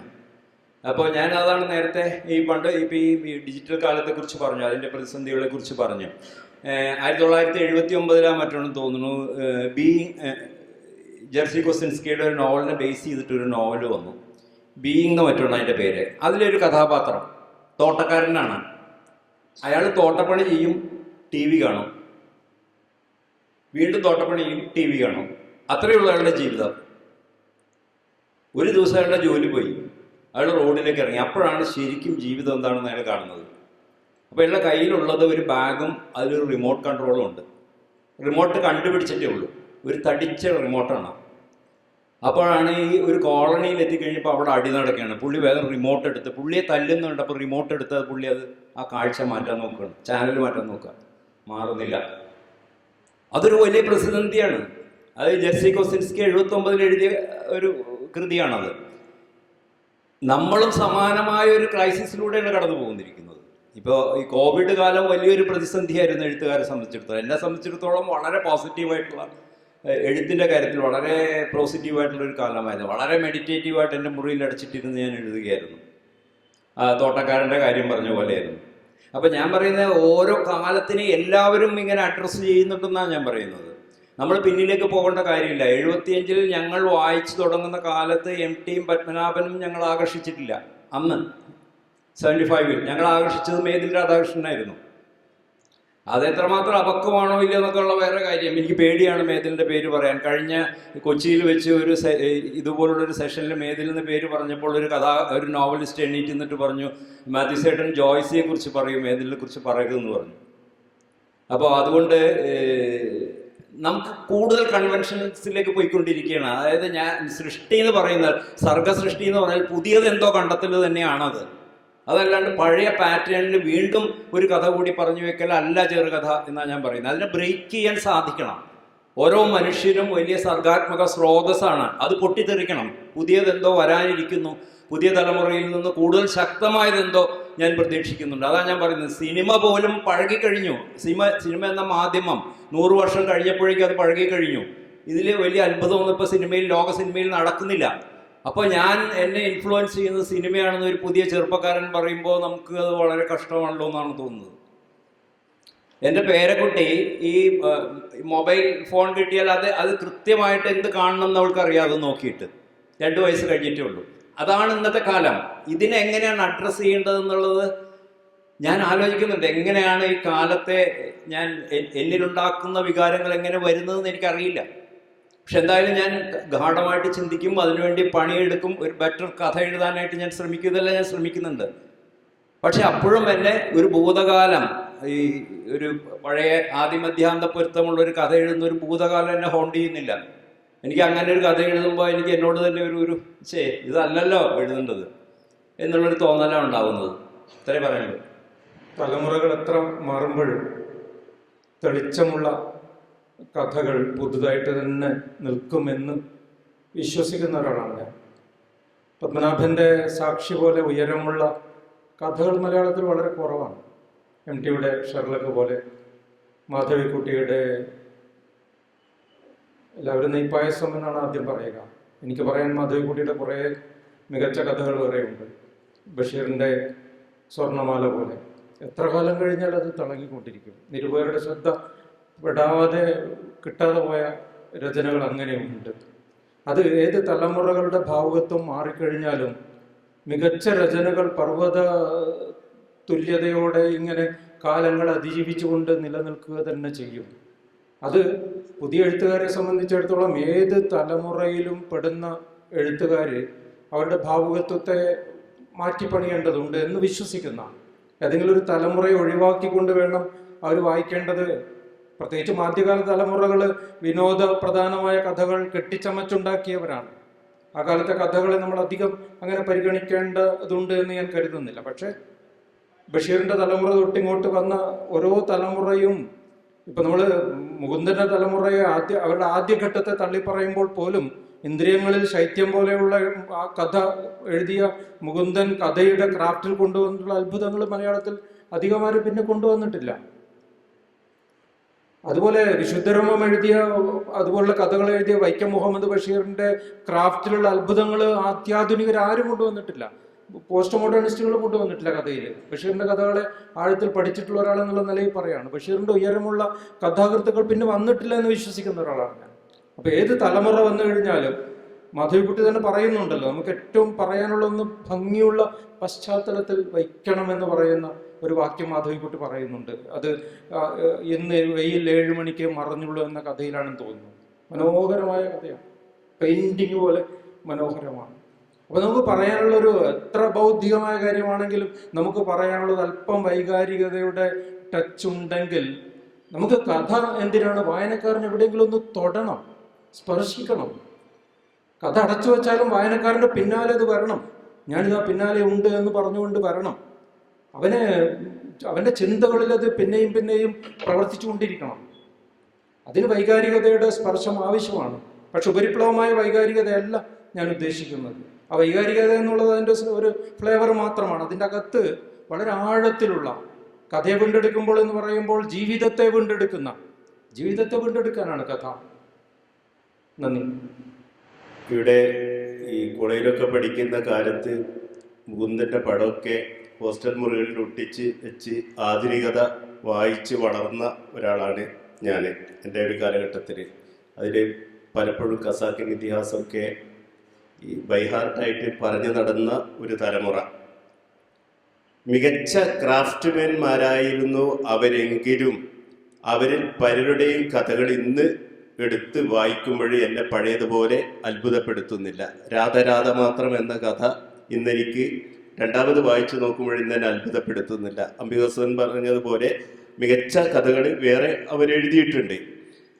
അതേസമയം തന്നെ മികച്ച കഥ തേടി ഞാൻ വീണ്ടും പോകുന്നത് നേരത്തെ പറഞ്ഞ ബഷീറിലേക്കൊക്കെ തന്നെയാണ്. ബഷീറിനെ അതിജീവിക്കുന്ന ഒരു ആധുനികതയോ ഒരു മുന്നിൽ എല്ലാ കഥാകൃത്തുക്കളുടെയും എന്ത് ഈ കൊണ്ടുവന്നാൽ അവരുടെ മുന്നിൽ ബഷീറിനെ പോലുള്ള എഴുത്തുകാർ നടക്കുന്നു, മുന്നിലായി നമ്മൾക്ക് കാണാൻ കഴിയുന്നുണ്ട്.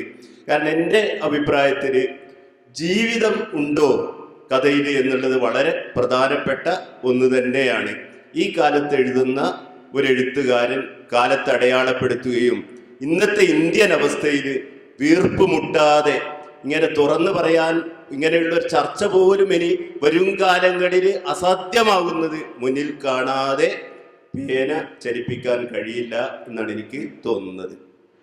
എനിക്ക് തോന്നുന്ന ഒരു കാര്യം, നമ്മൾ ഇവിടെ ഇരിക്കുന്ന എല്ലാവരും ഇനി എഴുതാൻ പോകുന്നവരും എല്ലാവരും നമ്മൾക്ക് മുൻപേ എഴുതിപ്പോയ നമ്മൾ വായിച്ചിട്ടുള്ള നല്ല കഥകളുടെ ഒക്കെ ആ ഒരു സാംസ്കാരികത അല്ലെങ്കിൽ ഒരുതരം ആത്മീയത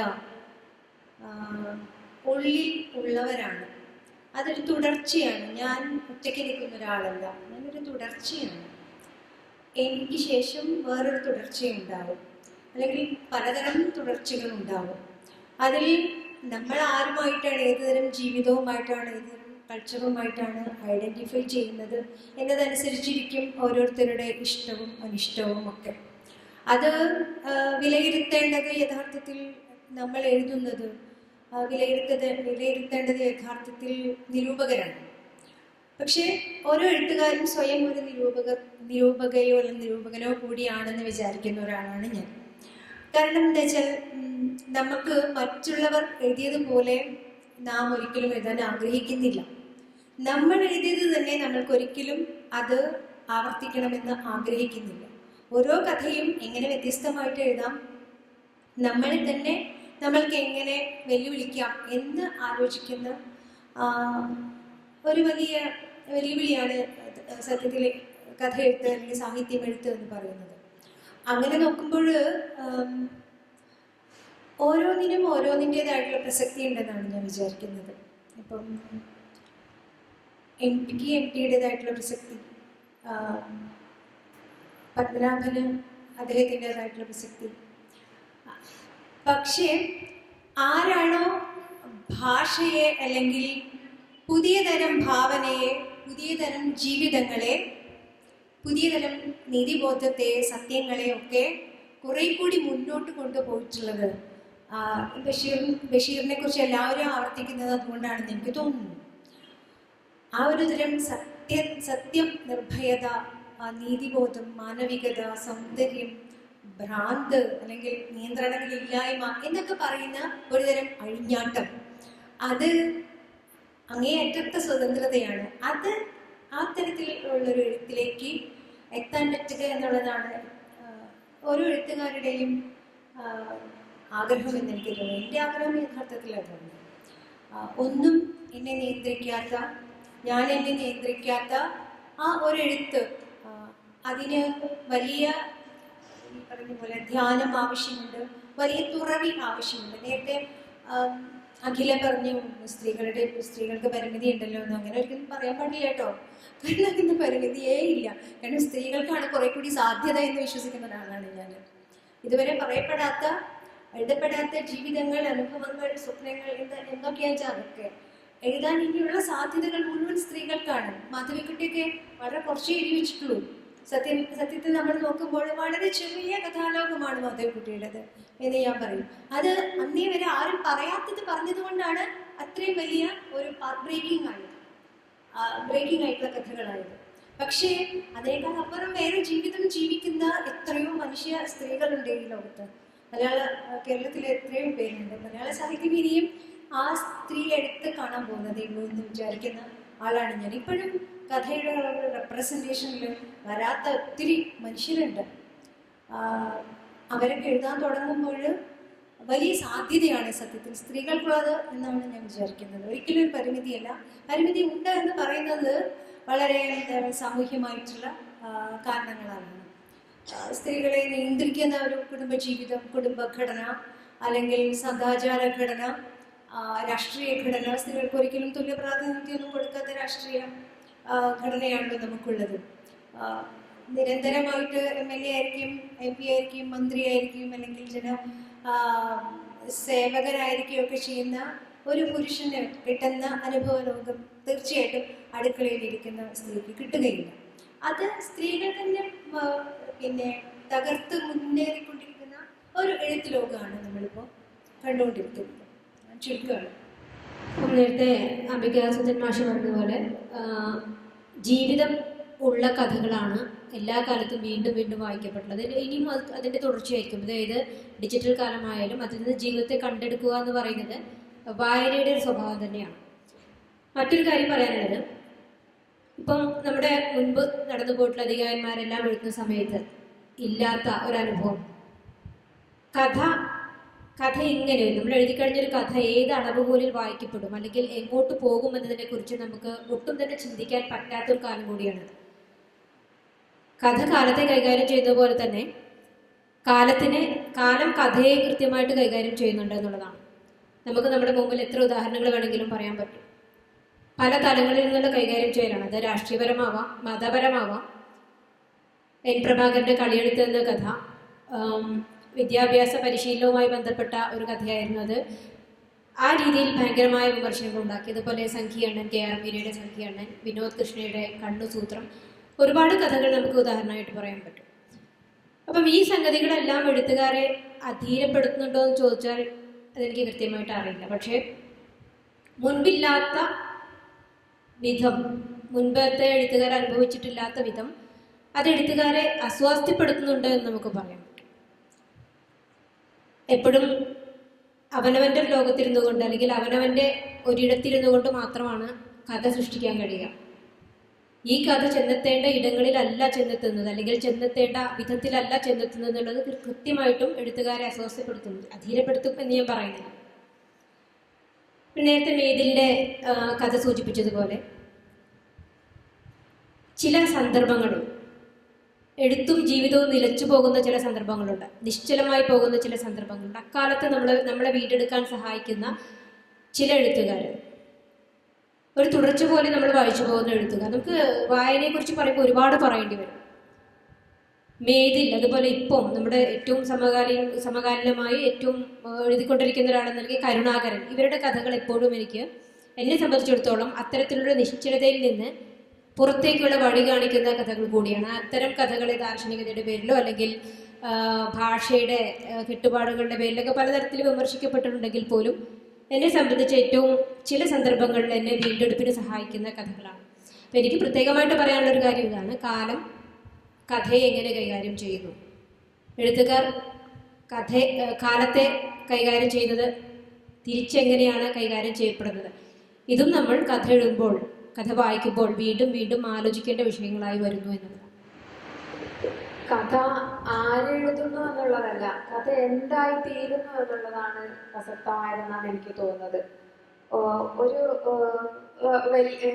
വലിയ ഇടത്തിൽ എത്തിപ്പെടുന്ന, ഏറ്റവും കൂടുതൽ ചർച്ച ചെയ്യപ്പെടുന്ന, അതല്ലെങ്കിൽ ഏതെങ്കിലും തരത്തിലൊക്കെ എന്തെങ്കിലും വിധത്തിൽ സ്വീകരിക്കപ്പെടുന്ന കഥ ആയിത്തീരുകയും പിന്നീട് ഇത് ആരെഴുതി എന്ന് അന്വേഷിക്കുകയും ചെയ്യുന്ന ഒരു കാലമാണിത്. അതായത് ഇന്ന ആളുടെ കഥ വന്നു എന്നതുകൊണ്ട് നമ്മൾ ഒരിക്കലും ആ കഥ വായിക്കാൻ പോകുന്നില്ല.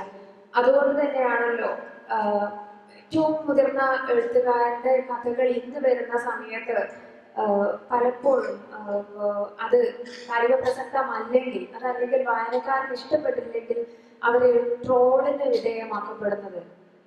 പല രീതിയിലും എത്രയോ മുതിർന്ന എഴുത്തുകാരെ അത്തരത്തിൽ വിമർശന വിധേയമാക്കുന്ന വായനാ സമൂഹം നമുക്കിടയിലുണ്ട്. തീർച്ചയായിട്ടും കഥ ആരെഴുതുന്നു എന്നുള്ളതല്ല, കഥ വായനക്കാർക്ക് വേണ്ടിയിട്ട് കഥ എന്തായി തീരുന്നു എന്ന് നിർബന്ധമായിട്ടും വിധി നിർണയം നടത്താനുള്ള ഉത്തരവാദിത്വവും അവകാശവും ഉള്ള വായനക്കാരൻ തീർച്ചയായിട്ടും അത് ആ തരത്തിൽ തന്നെ മുറിക്കുന്നുള്ള കാര്യം ഉറപ്പാണ്. രണ്ടാമതായി, ഈ കഥ നിലനിൽക്കുകയും പിന്നീട് കഥാകാരൻ അല്ലെങ്കിൽ കഥ എഴുതിയ ആളെ നമ്മൾ തേടി പോവുകയും ചെയ്യുന്ന സമയത്താണ് അയാളുടെ മറ്റു കൃതികളും അന്വേഷിച്ചു പോകുന്നത്. അങ്ങനെയുള്ള മറ്റു കൃതികൾ അന്വേഷിച്ചു പോകുന്ന സമയത്ത് ആണ് നമ്മൾ ഈ പറയുന്ന നമ്മൾക്ക് ഈ ലെജൻഡറി ആയിട്ടുള്ള, അല്ലെങ്കിൽ നമ്മൾ കുറച്ചു പറയാ സാഹിത്യത്തിലെ ലബ്ധപ്രതിഷ്ഠരായുള്ള ആൾക്കാരെയൊക്കെ സൃഷ്ടിക്കുക, പിന്നെ അവരിലേക്ക് ഒരു പാറ്റേൺ ഉണ്ടാക്കുക, അവരുടെ ഒരു പ്രത്യേക സ്കൂള് വരിക, അതായത് അവരെ അനുകരിക്കുന്ന രീതിയിലേക്ക് വരിക. അങ്ങനെയാ തോന്നുന്നത് മേദിലിയൻ എന്ന് പറയുന്ന ഒരു വിഭാഗം, അത്തൂരിയൻ, മേദിലിയൻ എന്നൊക്കെ പറയുന്ന ആളുകൾ ഉണ്ടാവും. കർണാടക എന്നൊക്കെ ഈ പറഞ്ഞതുപോലെ മേദിലിയൻ വിഭാഗത്തിൽപ്പെട്ട ആളെന്നാണ് ഞാൻ മനസ്സിലാക്കുന്നത് എഴുത്തിലൂടെ. പക്ഷെ അവരൊക്കെ ഒരു കഥ, ഞാൻ നാളെ ഒരു കഥ എഴുതിയേക്കാം, അല്ലെങ്കിൽ ഞാനൊരു കഥ എഴുതിയിട്ട് 2 വർഷമായി കഴിഞ്ഞു, ഇനി എനിക്കൊരു കഥ എഴുതാതെ ഇനി എൻ്റെ ഇവിടെ സാംസ്കാരിക ലോകത്ത് നിലനിൽപ്പില്ല എന്നൊന്നും ആലോചിച്ചിട്ട് ആയിരിക്കില്ലല്ലോ എഴുതുക. ഈ കഥ വന്ന് തിക്കുമൂട്ടി ഒരു വിധത്തിൽ പോലും അകത്തും പുറത്തും കിടക്കാൻ പറ്റാത്ത അവസ്ഥയിൽ, എന്താ പറയാ, വായുസഞ്ചാരം കിടക്കാത്ത ഒട്ടുമേ വായുസഞ്ചാരമില്ലാത്ത ഒരു മുറിയിൽ അകപ്പെട്ട അവസ്ഥയിലേക്ക് മനസ്സിനെയും നമ്മളുടെ ചിന്തയെയും പ്രവൃത്തിയെയും എത്തിക്കുന്ന സമയത്താണല്ലോ നിവൃത്തിയില്ലാതെ ഏറ്റവും മടിയന്മാരായിട്ടുള്ള ആളുകളും എഴുതാൻ, എന്താ പറയാ, ഈ വെട്ടാൻ പോകുന്ന പോത്തിനെ കയറിട്ട് വലിച്ചു കൊണ്ടുപോകുന്ന അവസ്ഥയിലേക്ക് എങ്ങനെ എഴുതിക്കുന്ന ആളുകളാണ് എഴുത്തുകാരെന്നൊക്കെയാണ് ഞാൻ കേട്ടിരിക്കുന്നത്. ഒരു പകുതി വരെ അതിന്റെ ഒരു എഴുത്തുകാരി എന്ന് അവകാശപ്പെടാൻ മാത്രമൊന്നുമില്ല എഴുത്തൊന്നും എനിക്ക് ഉണ്ടായില്ലെങ്കിലും എഴുതാൻ വലിയ മടിയുള്ള ഒരാളാണ് ഞാൻ. അപ്പം അതിലേക്കും അങ്ങനെ ഇത്രയും സ്ട്രെയിൻ എല്ലാം ചെയ്ത് ഒരു പ്രഷർ കുക്കറിനൊക്കെ ഒരുവിധം ഇത് വന്നിട്ട് ഇത് ഒന്നെങ്കിലും കൃത്യമായ പാകത്തിലുള്ള വേവായി കിട്ടുന്നത് വലിയൊരു കാര്യം തന്നെയാണ്. ചിലപ്പോൾ അത് ചെടിയിൽ പോവും, ചിലപ്പോൾ ഒന്നുമേ തിന്നാൻ പറ്റാതെ കുഴഞ്ഞമാരുടെ ഒന്നുമായിരുന്നു. ഭാഗ്യവശാൽ അത് പാകപ്പെട്ട് കിട്ടിക്കഴിഞ്ഞാൽ അതിന്റെ പിറകിൽ തന്നെ അങ്ങനെയാണ് നമ്മൾ ഈ കഥ എന്തായി തീരുന്നു എന്ന് നോക്കുമ്പോഴാണ് നമ്മൾ ഈ കഥ ആരെഴുതി എന്നുള്ളത് ചിന്തിക്കുന്നത്. അതിന്റെ ചോട് പിടിച്ചുകൊണ്ട് ചുരുക്കം ചില എഴുത്തുകാർ മാത്രം ഇവിടെ നിൽക്കുന്നു. അതുകൊണ്ടായിരിക്കാം ഷെർലക്ക് എടുത്തു പറഞ്ഞതെന്ന് എനിക്ക് തോന്നുന്നത്. ഷെർലക്കില് ഇപ്പോഴും നിനക്ക് മലയാളം അറിയാമോടാ മാ ല യ ള എന്നുള്ള ഒരു കഥ ഇന്നത്തെ ഒട്ടുമേ കഥ ഇഷ്ടപ്പെടാത്ത ഒരു ഏതൊരു കുട്ടിയെയും നമ്മൾ അത് ഇരുത്തി വായിച്ചു നോക്കുകയാണെങ്കിൽ ഇത് കൊള്ളാലോ. അത്ര ആ കാലത്ത് വലിയൊരു ബ്രേക്കാണ് അവിടെ എനിക്ക് നടത്തിയത്. ഒരു 23 കൊല്ലം കാഴ്ചയാണ് അവസാനം വന്ന കഥ. 23-24 വർഷമായി കഥ എഴുതിയിട്ട്. ഇപ്പോഴും നമ്മൾ ആ ഷെർലക്കിനെയും അതുപോലെ കാഴ്ചയെയും ഒക്കെ പറയുന്നു, ഗൗരിയെ പറയുന്നു, സൂര്യവംശത്തെ വിവരിക്കൽ, സൂര്യവംശം, ഇതൊക്കെ നമ്മൾ പറയുന്നു, നെയ്പായസം പറയുന്നു. അതേപോലെ മാർക്കിംഗ് ആയിട്ടുള്ള മറ്റു കഥകൾ അല്ലെങ്കിൽ മറ്റു എഴുത്തുകാർ ആരുണ്ട് എന്നുള്ളതാണ്. അത് കാലത്തിന്റെ ഒന്നും പ്രശ്നമൊന്നുമല്ല, വായനയുടെ എഴുത്തിന്റെ ഒന്നും പ്രശ്നമല്ല. അത് എന്തായി തീരുന്നു, കഥ എന്തായി തീർന്നു എന്നുള്ളതിന്റെ ഒരു കൃത്യമായ കാലത്തിന്റെയും നമ്മളുടെ വായനയുടെയും അടയാളപ്പെടുത്തൽ തന്നെയാണ്. പിന്നെ ഇതിന്റെയൊക്കെ ഒരു അടിസ്ഥാനപരമായിട്ട് നമ്മൾ നോക്കുകയാണെങ്കിൽ ഈ അനുഭവ മണ്ഡലം എന്നൊക്കെ പറയുന്ന ഒരു സാധനത്തെ ഞാൻ വീണ്ടും മുറുകെ പിടിക്കുകയാണ് രവികുമാർ.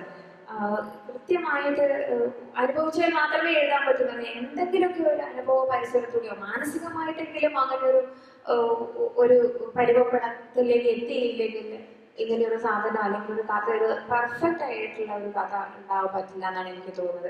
പക്ഷെ ഇന്നത്തെ കാലത്തെ കുട്ടികൾ ഇപ്പൊ നമ്മൾ ഗ്ലോബലി കണക്റ്റഡ് ആണല്ലോ.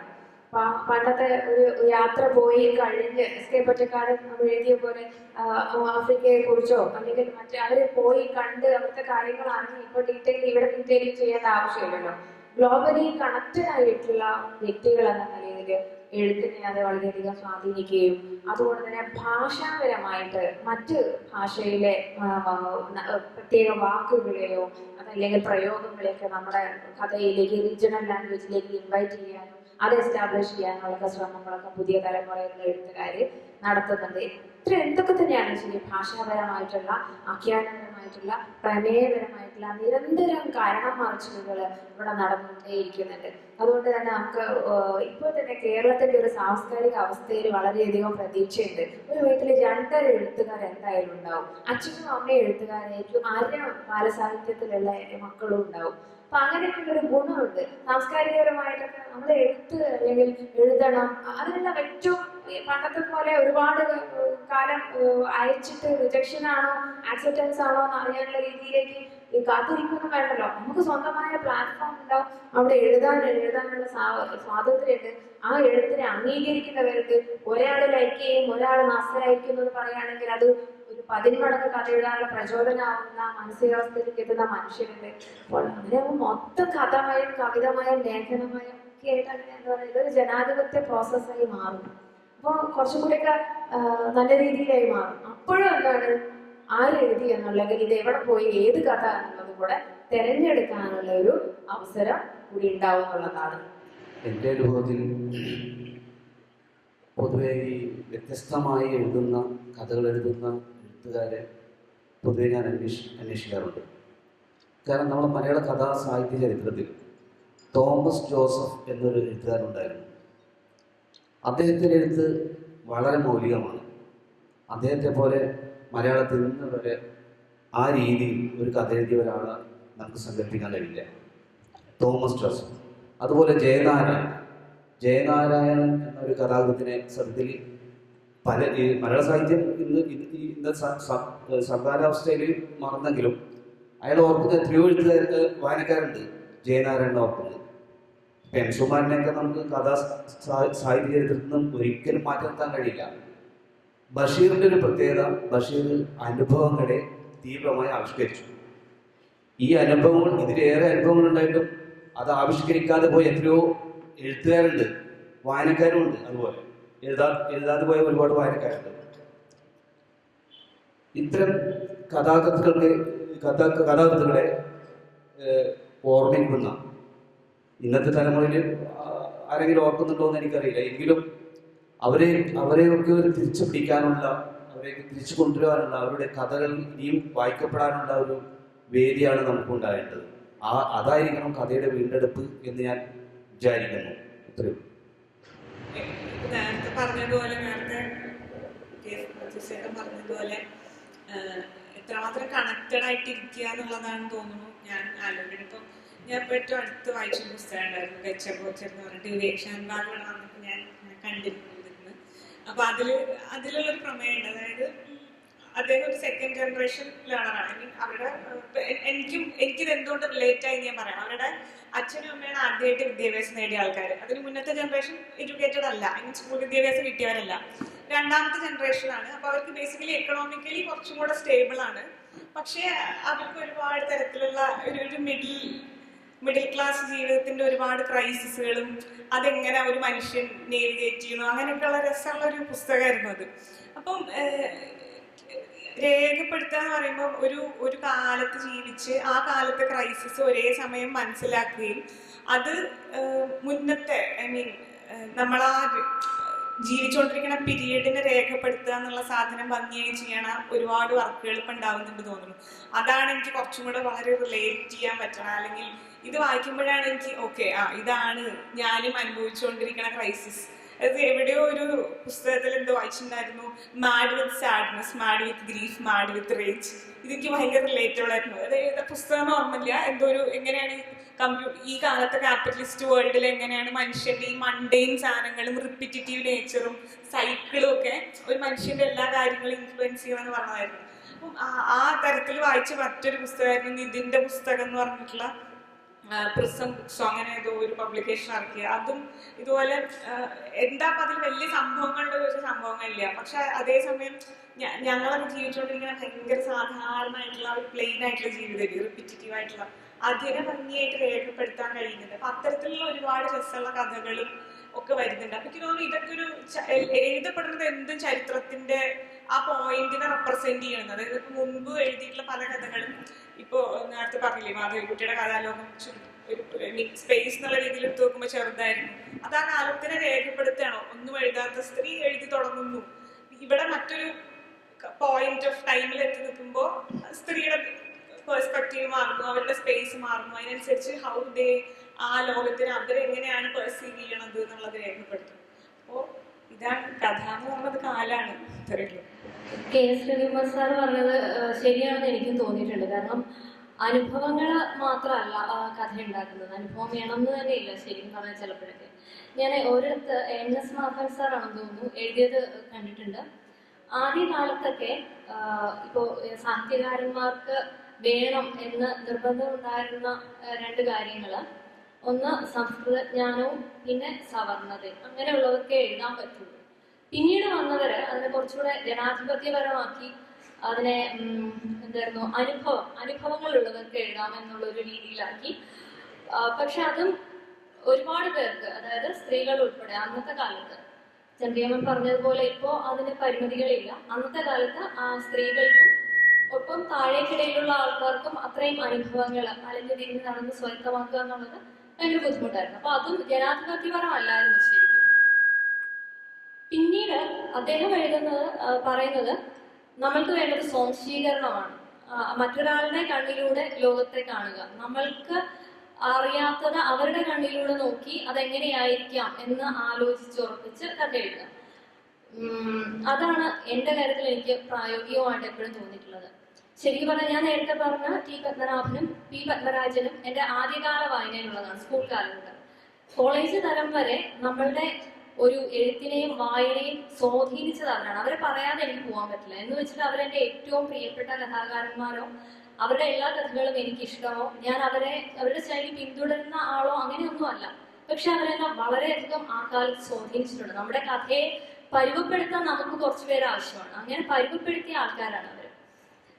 നമ്മൾ ആലോചിക്കുമ്പോൾ നമുക്കറിയാം, ഇപ്പോ ഓരോ കാലഘട്ടത്തിലും ഓരോ വിഷയമാണ് കഥകൾക്ക് ഇതായിട്ടുള്ളത്. കാരണം ഇപ്പൊ നമുക്ക് കുറച്ചു നാളിന് ഒരു അസ്തിത്വവാദം എന്നൊക്കെ പറയുന്ന ഒരു അവസ്ഥ, പിന്നെ അതിന് മുമ്പ് രാഷ്ട്രീയം, ഇപ്പൊ ലോകമഹായുദ്ധ കാലത്തൊക്കെ ആണെങ്കിൽ രാഷ്ട്രീയം ഭയങ്കരമായിട്ട് കഥകളെ സ്വാധീനിച്ചിട്ടുണ്ടാവാം. അതിനു മുൻപ് നമ്മുടെ ഉച്ചനീചത്വങ്ങള്, ജാതി വ്യവസ്ഥയുടെ ആ സമയത്ത് അതൊക്കെ സ്വാധീനിച്ചിട്ടുണ്ടാവും. ഇപ്പൊ കാരുണ്യന്റെ ഒക്കെ ചില കഥകളിൽ ഈ മന്ത്രവാദവും ജപിച്ചു കേട്ടാലും അയാളുടെ മോൾക്ക് ഏറ്റവും കഥ പറയുന്നത്, കഥാനായകന്റെ മോൾക്ക് ഏറ്റവും വയ്യാതായി കിടക്കുമ്പോഴും മന്ത്രവാദിയെ വിളിച്ച് മന്ത്രവാദം നടത്തുന്നതിനെ കുറിച്ചാണ് ആ കഥയിൽ ആലോചിക്കുന്നത്. അപ്പോൾ ആ കഥയൊക്കെ ആ കാലഘട്ടത്തെ റെപ്രസെന്റ് ചെയ്യുന്നതാണ്. എന്റെയും അഭിപ്രായം ഇത് തന്നെയാണ്. നമ്മൾ ജീവിക്കുന്ന കാലഘട്ടത്തെ വേണം നമ്മൾ എപ്പോഴും കഥയിൽ റെപ്രസെന്റ് ചെയ്യാൻ. അപ്പോഴാണ് അടുത്ത തലമുറയ്ക്ക് ആ കാലഘട്ടത്തിനെ കുറിച്ചും കൂടെ നമ്മുടെ കഥകളിലൂടെ, നമ്മളൊരു ലേഖനം വായിക്കുന്നത് പോലെയല്ല കഥ വായിക്കുമ്പോൾ അത് കൃത്യമായിട്ട് മനസ്സിൽ രജിസ്റ്റർ ചെയ്യപ്പെടും. അപ്പോൾ ആ കഥാകൃത്തുക്കൾ അത് വളരെ ശ്രദ്ധിച്ചു കഴിഞ്ഞാൽ പിന്നീട് വരുന്ന തലമുറയ്ക്ക് ആ കാലത്ത് മനസ്സിലാക്കിയെടുക്കാൻ ഭയങ്കരമായ എളുപ്പമുണ്ടാവും. അഖില മറന്നുപോയത് നന്നായി. അതുകൊണ്ട് ബഹുമാനപ്പെട്ട സാഹസിന് 2.5 മിനിറ്റ്. അപ്പോൾ ഇവിടെ നിന്ന് സ്റ്റേജ് മാനേജർ എന്നെ ഇങ്ങനെ കഴുത്തിന് വെട്ടുമെന്നുള്ള മറ്റൊരു കൈ കാണിക്കുന്നുണ്ട്. എങ്കിലും വളരെ സംക്ഷിപ്തമായിട്ട് ചോദ്യം ചോദിക്കുന്നതിന് വേണ്ടി പ്രസംഗം നടത്താതെ എന്തെങ്കിലും വളരെ റെലവൻ്റ് ആയിട്ടുള്ള ചോദ്യങ്ങൾ വേഗം ചോദിച്ചാൽ വളരെ ചുരുങ്ങിയ സമയമുണ്ട്. കഷ്ടിച്ചൊരു 5 മിനിറ്റൂടെ ഒരു ഇടപെടൽ നടത്തി എടുക്കുകയാണ്. 5 മിനിറ്റൂടെ എടുക്കുകയാണ്. അതുകൊണ്ട് എത്രയും പെട്ടെന്ന് ചോദ്യങ്ങൾ ചോദിക്കണം. ഞാൻ സോമൻ ചെമ്പരത്ത് ഇടയ്ക്ക് കഥകളൊക്കെ എഴുതാറുണ്ട്. പുതിയ കാലത്തെ കഥകളൊക്കെ വായിക്കാറുണ്ട്. എൻ്റെ ചോദ്യം, ഈ പുതിയ കാലത്തെ ഏറ്റവും സങ്കീർണമായിട്ടുള്ള, ഒരിക്കലും നമുക്ക് പ്രതീക്ഷിക്കാൻ പോലും കഴിയാത്ത, സ്വപ്നം പോലും കാണാൻ കഴിയാത്ത സംഭവ വികാസങ്ങൾ അനുദിനം അനുനിമിഷം സംഭവിച്ചുകൊണ്ടിരിക്കുന്ന ഈ പുതിയ കാലത്തിൻ്റെ ഏറ്റവും തീക്ഷ്ണമായ അനുഭവങ്ങളെ കഥകളിലേക്ക് ആവിഷ്കരിക്കാൻ പുതിയ കഥാകൃത്തുക്കൾക്ക് സാധിക്കുന്നുണ്ടോ എന്നുള്ളതാണ്. സാധിക്കുന്നത് കൊണ്ടല്ലേ പുതിയ തലമുറയിലെ കഥാകൃത്തുക്കൾ ഉണ്ടാവുന്നത്. വായനക്കാരതിനെ വായിച്ചിട്ടും അഭിപ്രായപ്പെടുത്തുകയും രേഖപ്പെടുത്തുകയും ചെയ്യുന്നത് പുതിയ വിഷയങ്ങൾ, നിങ്ങൾക്ക് ഇതുവരെ ജീവിച്ച ചുറ്റുപാടിൽ നിന്നും പരിചിതമല്ലാത്ത, ഒട്ടുമേ പരിചിതമല്ലാത്ത, തികച്ചും വ്യത്യസ്തമായ പുതുമയാർന്ന, നിങ്ങൾ സ്വപ്നത്തിൽ പോലും വിചാരിച്ചാൽ സ്വപ്നത്തിൽ നിങ്ങൾക്ക് പിടിച്ചെടുക്കാൻ പോലും പറ്റാത്ത പ്രമേയങ്ങൾ നിങ്ങൾക്ക് മുമ്പിലേക്ക് വരുന്നത് കൊണ്ടാണല്ലോ ഇനിയും ഇത്രയധികം പുതിയ കഥാകൃത്തുക്കൾ ഉണ്ടാകുന്നത് എന്നുള്ളതാണ് എൻ്റെ മറുചോദ്യം. എൻ്റെ ഉത്തരവ് അതാണ്. പിന്നെ ഇനി അടുത്ത വർഷം ഇതേ വേദിയിൽ ഞങ്ങളായിരിക്കില്ല ഇരിക്കുക. ഇതിനേക്കാളും എന്താ പറയാ, പൊട്ടിത്തെറിക്കുന്ന കഥകൾ എഴുതിക്കൊണ്ട്, ഇതിനേക്കാളും പ്രമേയപരമായിട്ടും അന്ന് എം ടി വാസുദേവൻ നായരോ ടി പത്മനാഭനോ എം മുകുന്ദനോ ആയിരിക്കില്ല, പി എഫ് മാത്യൂസോ അംബികാസുധ മാഷോ പി കെ പാറക്കടവോ ഒന്നും തന്നെ ആയിരിക്കില്ല അവർ മെൻഷൻ ചെയ്യാൻ പോകുന്നുണ്ടാവുക. അവർക്ക് ഒരുപക്ഷെ മലയാളത്തിലെ ഒരു കഥാകൃത്തുക്കളെയും മെൻഷൻ ചെയ്യാനും പോകുന്നുണ്ടാവില്ല. അത്രയ്ക്കും കൃത്യമായിട്ടുള്ള പ്രമേയം അവർ കൊണ്ടുവരും. കാരണം അത്രയ്ക്കും സങ്കീർണമായ വിശാലമായ അർത്ഥത്തിൽ നമ്മൾ എന്താ പറയാ, ഞാൻ നേരത്തെ പറഞ്ഞ പോലെ ഗ്ലോബലി കണക്റ്റഡ് ആണ്. പുതിയ പ്രമേയങ്ങൾക്ക് ഇനിയും ഒട്ടുമേ എന്താണ് പറയാ ഇല്ല എന്നുള്ള നിരാശ നിങ്ങൾക്ക് ആർക്കും വേണ്ട. ഞെട്ടിപ്പിക്കുന്ന രീതിയിലുള്ള കഥകൾ ഇനിയും വരാനിരിക്കുന്നതേ ഉള്ളൂ. ഞങ്ങൾ എഴുതണമെന്നല്ല, ഞങ്ങൾ അടുത്ത തലമുറയോ അല്ലെങ്കിൽ ഞങ്ങളിൽ തന്നെയുള്ള, നിങ്ങളിപ്പോൾ ഇരിക്കുന്നതിൽ ഏറ്റവും ഇളം പ്രായക്കാരി ആർദ്രയാണ്. ആർദ്രയെ ഞങ്ങൾ ആർദ്ര എന്ന് വിളിക്കാറില്ല, കമല എന്നാണ് വിളിക്കാറുള്ളത്. അത് കമല കൾട്ട് എന്ന് പറയുന്ന ഒരു കഥ എഴുതി ഹിറ്റായതുകൊണ്ടാണ്. ആ കമല കൾട്ട് എന്ന് പറയുന്ന കഥയുടെ ടൈറ്റിലാണ് ആ കുട്ടിയെ വിളിക്കുന്നത്, എഴുത്തുകാരിയെ വിളിക്കുന്നത്. അപ്പൊ ആ ആർദ്ര റെപ്രസെന്റ് ചെയ്യുന്ന തലമുറയിൽ നിന്നും കുറച്ചും കൂടി പുരോഗമനപരമായിട്ടുള്ള, കുറച്ചും കൂടി വൈബായിട്ടുള്ള കഥകളെ ഇനി നമുക്ക് പ്രതീക്ഷിക്കേണ്ടതുള്ളൂ. അപ്പോൾ ഇതുവരെ നിങ്ങൾ വായിച്ച പ്രമേയങ്ങളൊക്കെ തന്നെ ഒരു എന്താണ് പറയാ പഴഞ്ചനാവുകയും പുതിയ സംഭവ വികാസങ്ങൾ തീർച്ചയായിട്ടും വായനക്കാരെ കാത്തിരിക്കുകയും ചെയ്യും. അതിലൊരു ഒട്ടുമേ എന്താണ് പറയാ സംശയമില്ല. പ്രകാശ് മാരാജിയോടാണ് ചോദ്യം. കഥയുടെ വീണ്ടെടുപ്പ് എന്ന് പറയുമ്പോൾ കഥയിൽ എന്തോ നഷ്ടപ്പെട്ടിട്ടുണ്ട്, അതല്ലെങ്കിൽ ഇപ്പോഴത്തെ കഥ എന്തൊക്കെയോ വീണ്ടെടുത്തുകൊണ്ടിരിക്കുന്നു എന്നുള്ള രീതിയിലാണ് ഞാൻ മനസ്സിലാക്കുന്നത്. അതിൽ മാരാഹി ചൂണ്ടിക്കാണിച്ചത് ഈ ആദ്യം പറഞ്ഞതാണ്, കഥയിൽ എന്തോ നഷ്ടപ്പെട്ടുകൊണ്ടിരിക്കുന്നു, ഞാനത് തിരഞ്ഞുകൊണ്ടിരിക്കുന്നു, അത് പഴയ എഴുത്തുകാരിൽ നിന്ന് അത് കണ്ടെത്തിക്കൊണ്ടിരിക്കുന്നു എന്നാണോ ഉദ്ദേശിച്ചത്? ഇനിയും എന്തെങ്കിലും ഇതുപോലെ വീണ്ടെടുക്കാനും, ഇപ്പോഴത്തെ കഥയിൽ ഇതുപോലെ എന്തെങ്കിലും വീണ്ടെടുക്കാനുണ്ടോ? അതാണോ ഈ കഥയുടെ വീണ്ടെടുപ്പ് എന്ന ഹെഡിങ്ങിൽ ഉദ്ദേശിച്ചത്? അല്ല, ഞാൻ പറഞ്ഞത് പുതിയ കാലത്തെ ചെറുകഥകൾ വായിക്കുമ്പോൾ തോന്നുന്ന ആ ഒരു വിചാരത്തിൽ നിന്നാണ്. കാരണം ഈ പുതിയ തലമുറ പലർക്കും ഞാൻ നേരത്തെ പറഞ്ഞ ടിആറിലെയോ പട്ടത്തുളയോ പുളിമാന പരമേശ്വരൻ പിള്ളയോ അറിയില്ല. അത് തിരിച്ചെടുക്കുക, അത് അറിയണം എന്നുള്ള അർത്ഥത്തിലാണ് ഞാൻ പറഞ്ഞത്. കഥാചരിത്രം അറിഞ്ഞിട്ട് ഒരാൾക്ക് കഥ എഴുതാൻ കഴിയില്ല. എങ്കിലും ഞാൻ പറയാണ്, ഇപ്പോഴത്തെ പുതുതലമുറയിലെ ഒരു ഞെട്ടിക്കുന്ന ഒരു കഥ വരുന്നില്ല എന്നുള്ള സത്യമാണ്. ഇപ്പോൾ ആ ചോദ്യാർത്ഥം ചോദിച്ചാണെങ്കിൽ ഇന്ത്യൻ അവസ്ഥയിൽ ഇതുപോലുള്ള അനുഭവങ്ങൾ നിലനിൽക്കുമ്പോൾ അതേക്കുറിച്ച് ഒന്നും ആരും എഴുതുന്നില്ല. PK നേരത്തെ പറഞ്ഞു, നമുക്കിത് എന്ത് എഴുതണം എന്ന് തീരുമാനിക്കുന്ന ഒരു ഇതുവരെ വന്നേക്കാം. ഒരു കഥ എഴുതാൻ എന്ത് കഥ എഴുതണം, ഒരു കവി എന്ത് കവിത എഴുതണം ഒരു വന്നേക്കാം. അങ്ങനെ ഒരു തെറ്റുവരം വന്നേക്കാം. ഈ കാലത്തെ അഭിസംബോധന ചെയ്യുമ്പോൾ പുതിയ തലമുറ വളരെ പിന്നോട്ടാണെന്നാണ് ഞാൻ പറഞ്ഞു വരുന്നത്. അതെല്ലാവരും അല്ല, വളരെ ചുരുക്കം ചിലർ രക്ഷപ്പെടുന്ന തരത്തിൽ രചന നടത്തുന്നുണ്ട്. എൻ്റെ ഒരു അഭിപ്രായം അതായിരുന്നു. അതാണ് ഞാൻ സൂചിപ്പിച്ചത്. കഥയുടെ വീണ്ടെടുപ്പിൽ നിന്ന് ഞാൻ ഉദ്ദേശിച്ചതാണ്. ഇവിടെ ഈ ടൈറ്റിൽ, ഈ ശീർഷകം എന്ന് പറയുന്നത് അക്കാദമിയുടെ സംഘാടന സമിതി ഇട്ട പേരാണ്, ടൈറ്റിലാണ് ഈ കഥയുടെ വീണ്ടെടുപ്പ് എന്നുള്ളത്. അല്ലാതെ ഇവിടെ ഇരിക്കുന്ന ആരെങ്കിലും തീരുമാനിച്ച ടൈറ്റിലല്ല അത്. പക്ഷെ അത് വളരെ റെലവൻ്റ് ആണെന്നുള്ളത് വേറൊരു കാര്യം. ഇനിയിപ്പോൾ 1-2 ചെറിയ ചോദ്യങ്ങൾ കൂടി ആവാം. ചെന്ന് വെച്ചാൽ കുറഞ്ഞ സമയം കൊണ്ട് പറയാം. നമുക്കൊരു 5 മിനിറ്റോടെ എടുക്കാൻ പോകും.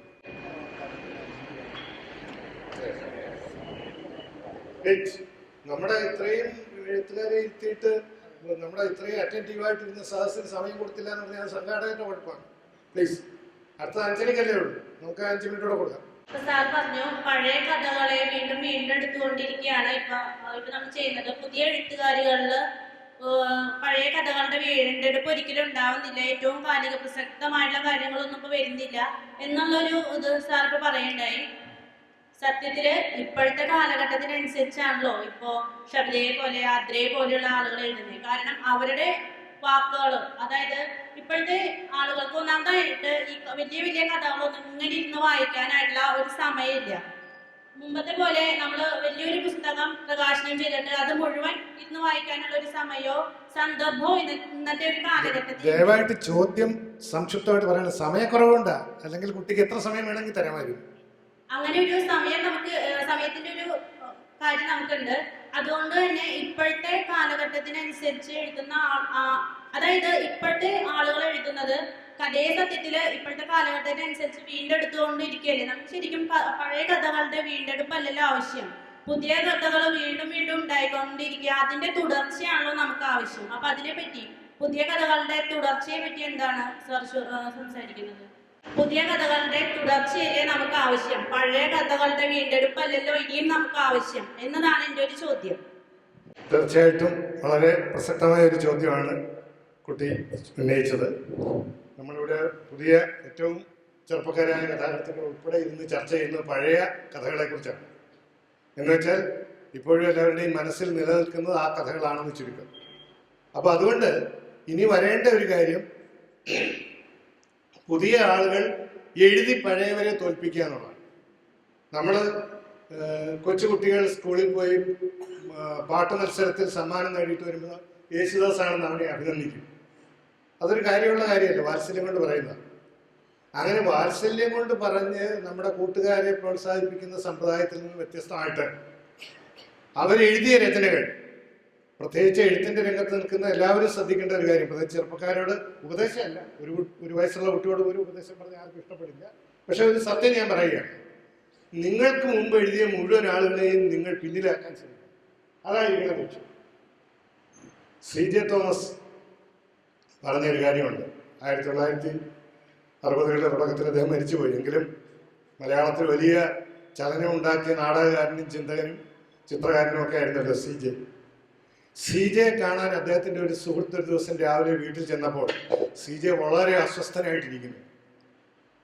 എന്താ കാര്യം എന്ന് ചോദിച്ചപ്പം അദ്ദേഹം പറഞ്ഞു, എന്ത് ചെയ്യാനാണ്, നാടകം എഴുതാമെന്ന് വിചാരിച്ചു. ഒരു നാടകമൊക്കെ മനസ്സിൽ പ്ലാൻ ചെയ്ത് കൊണ്ടുവരികയാണ്.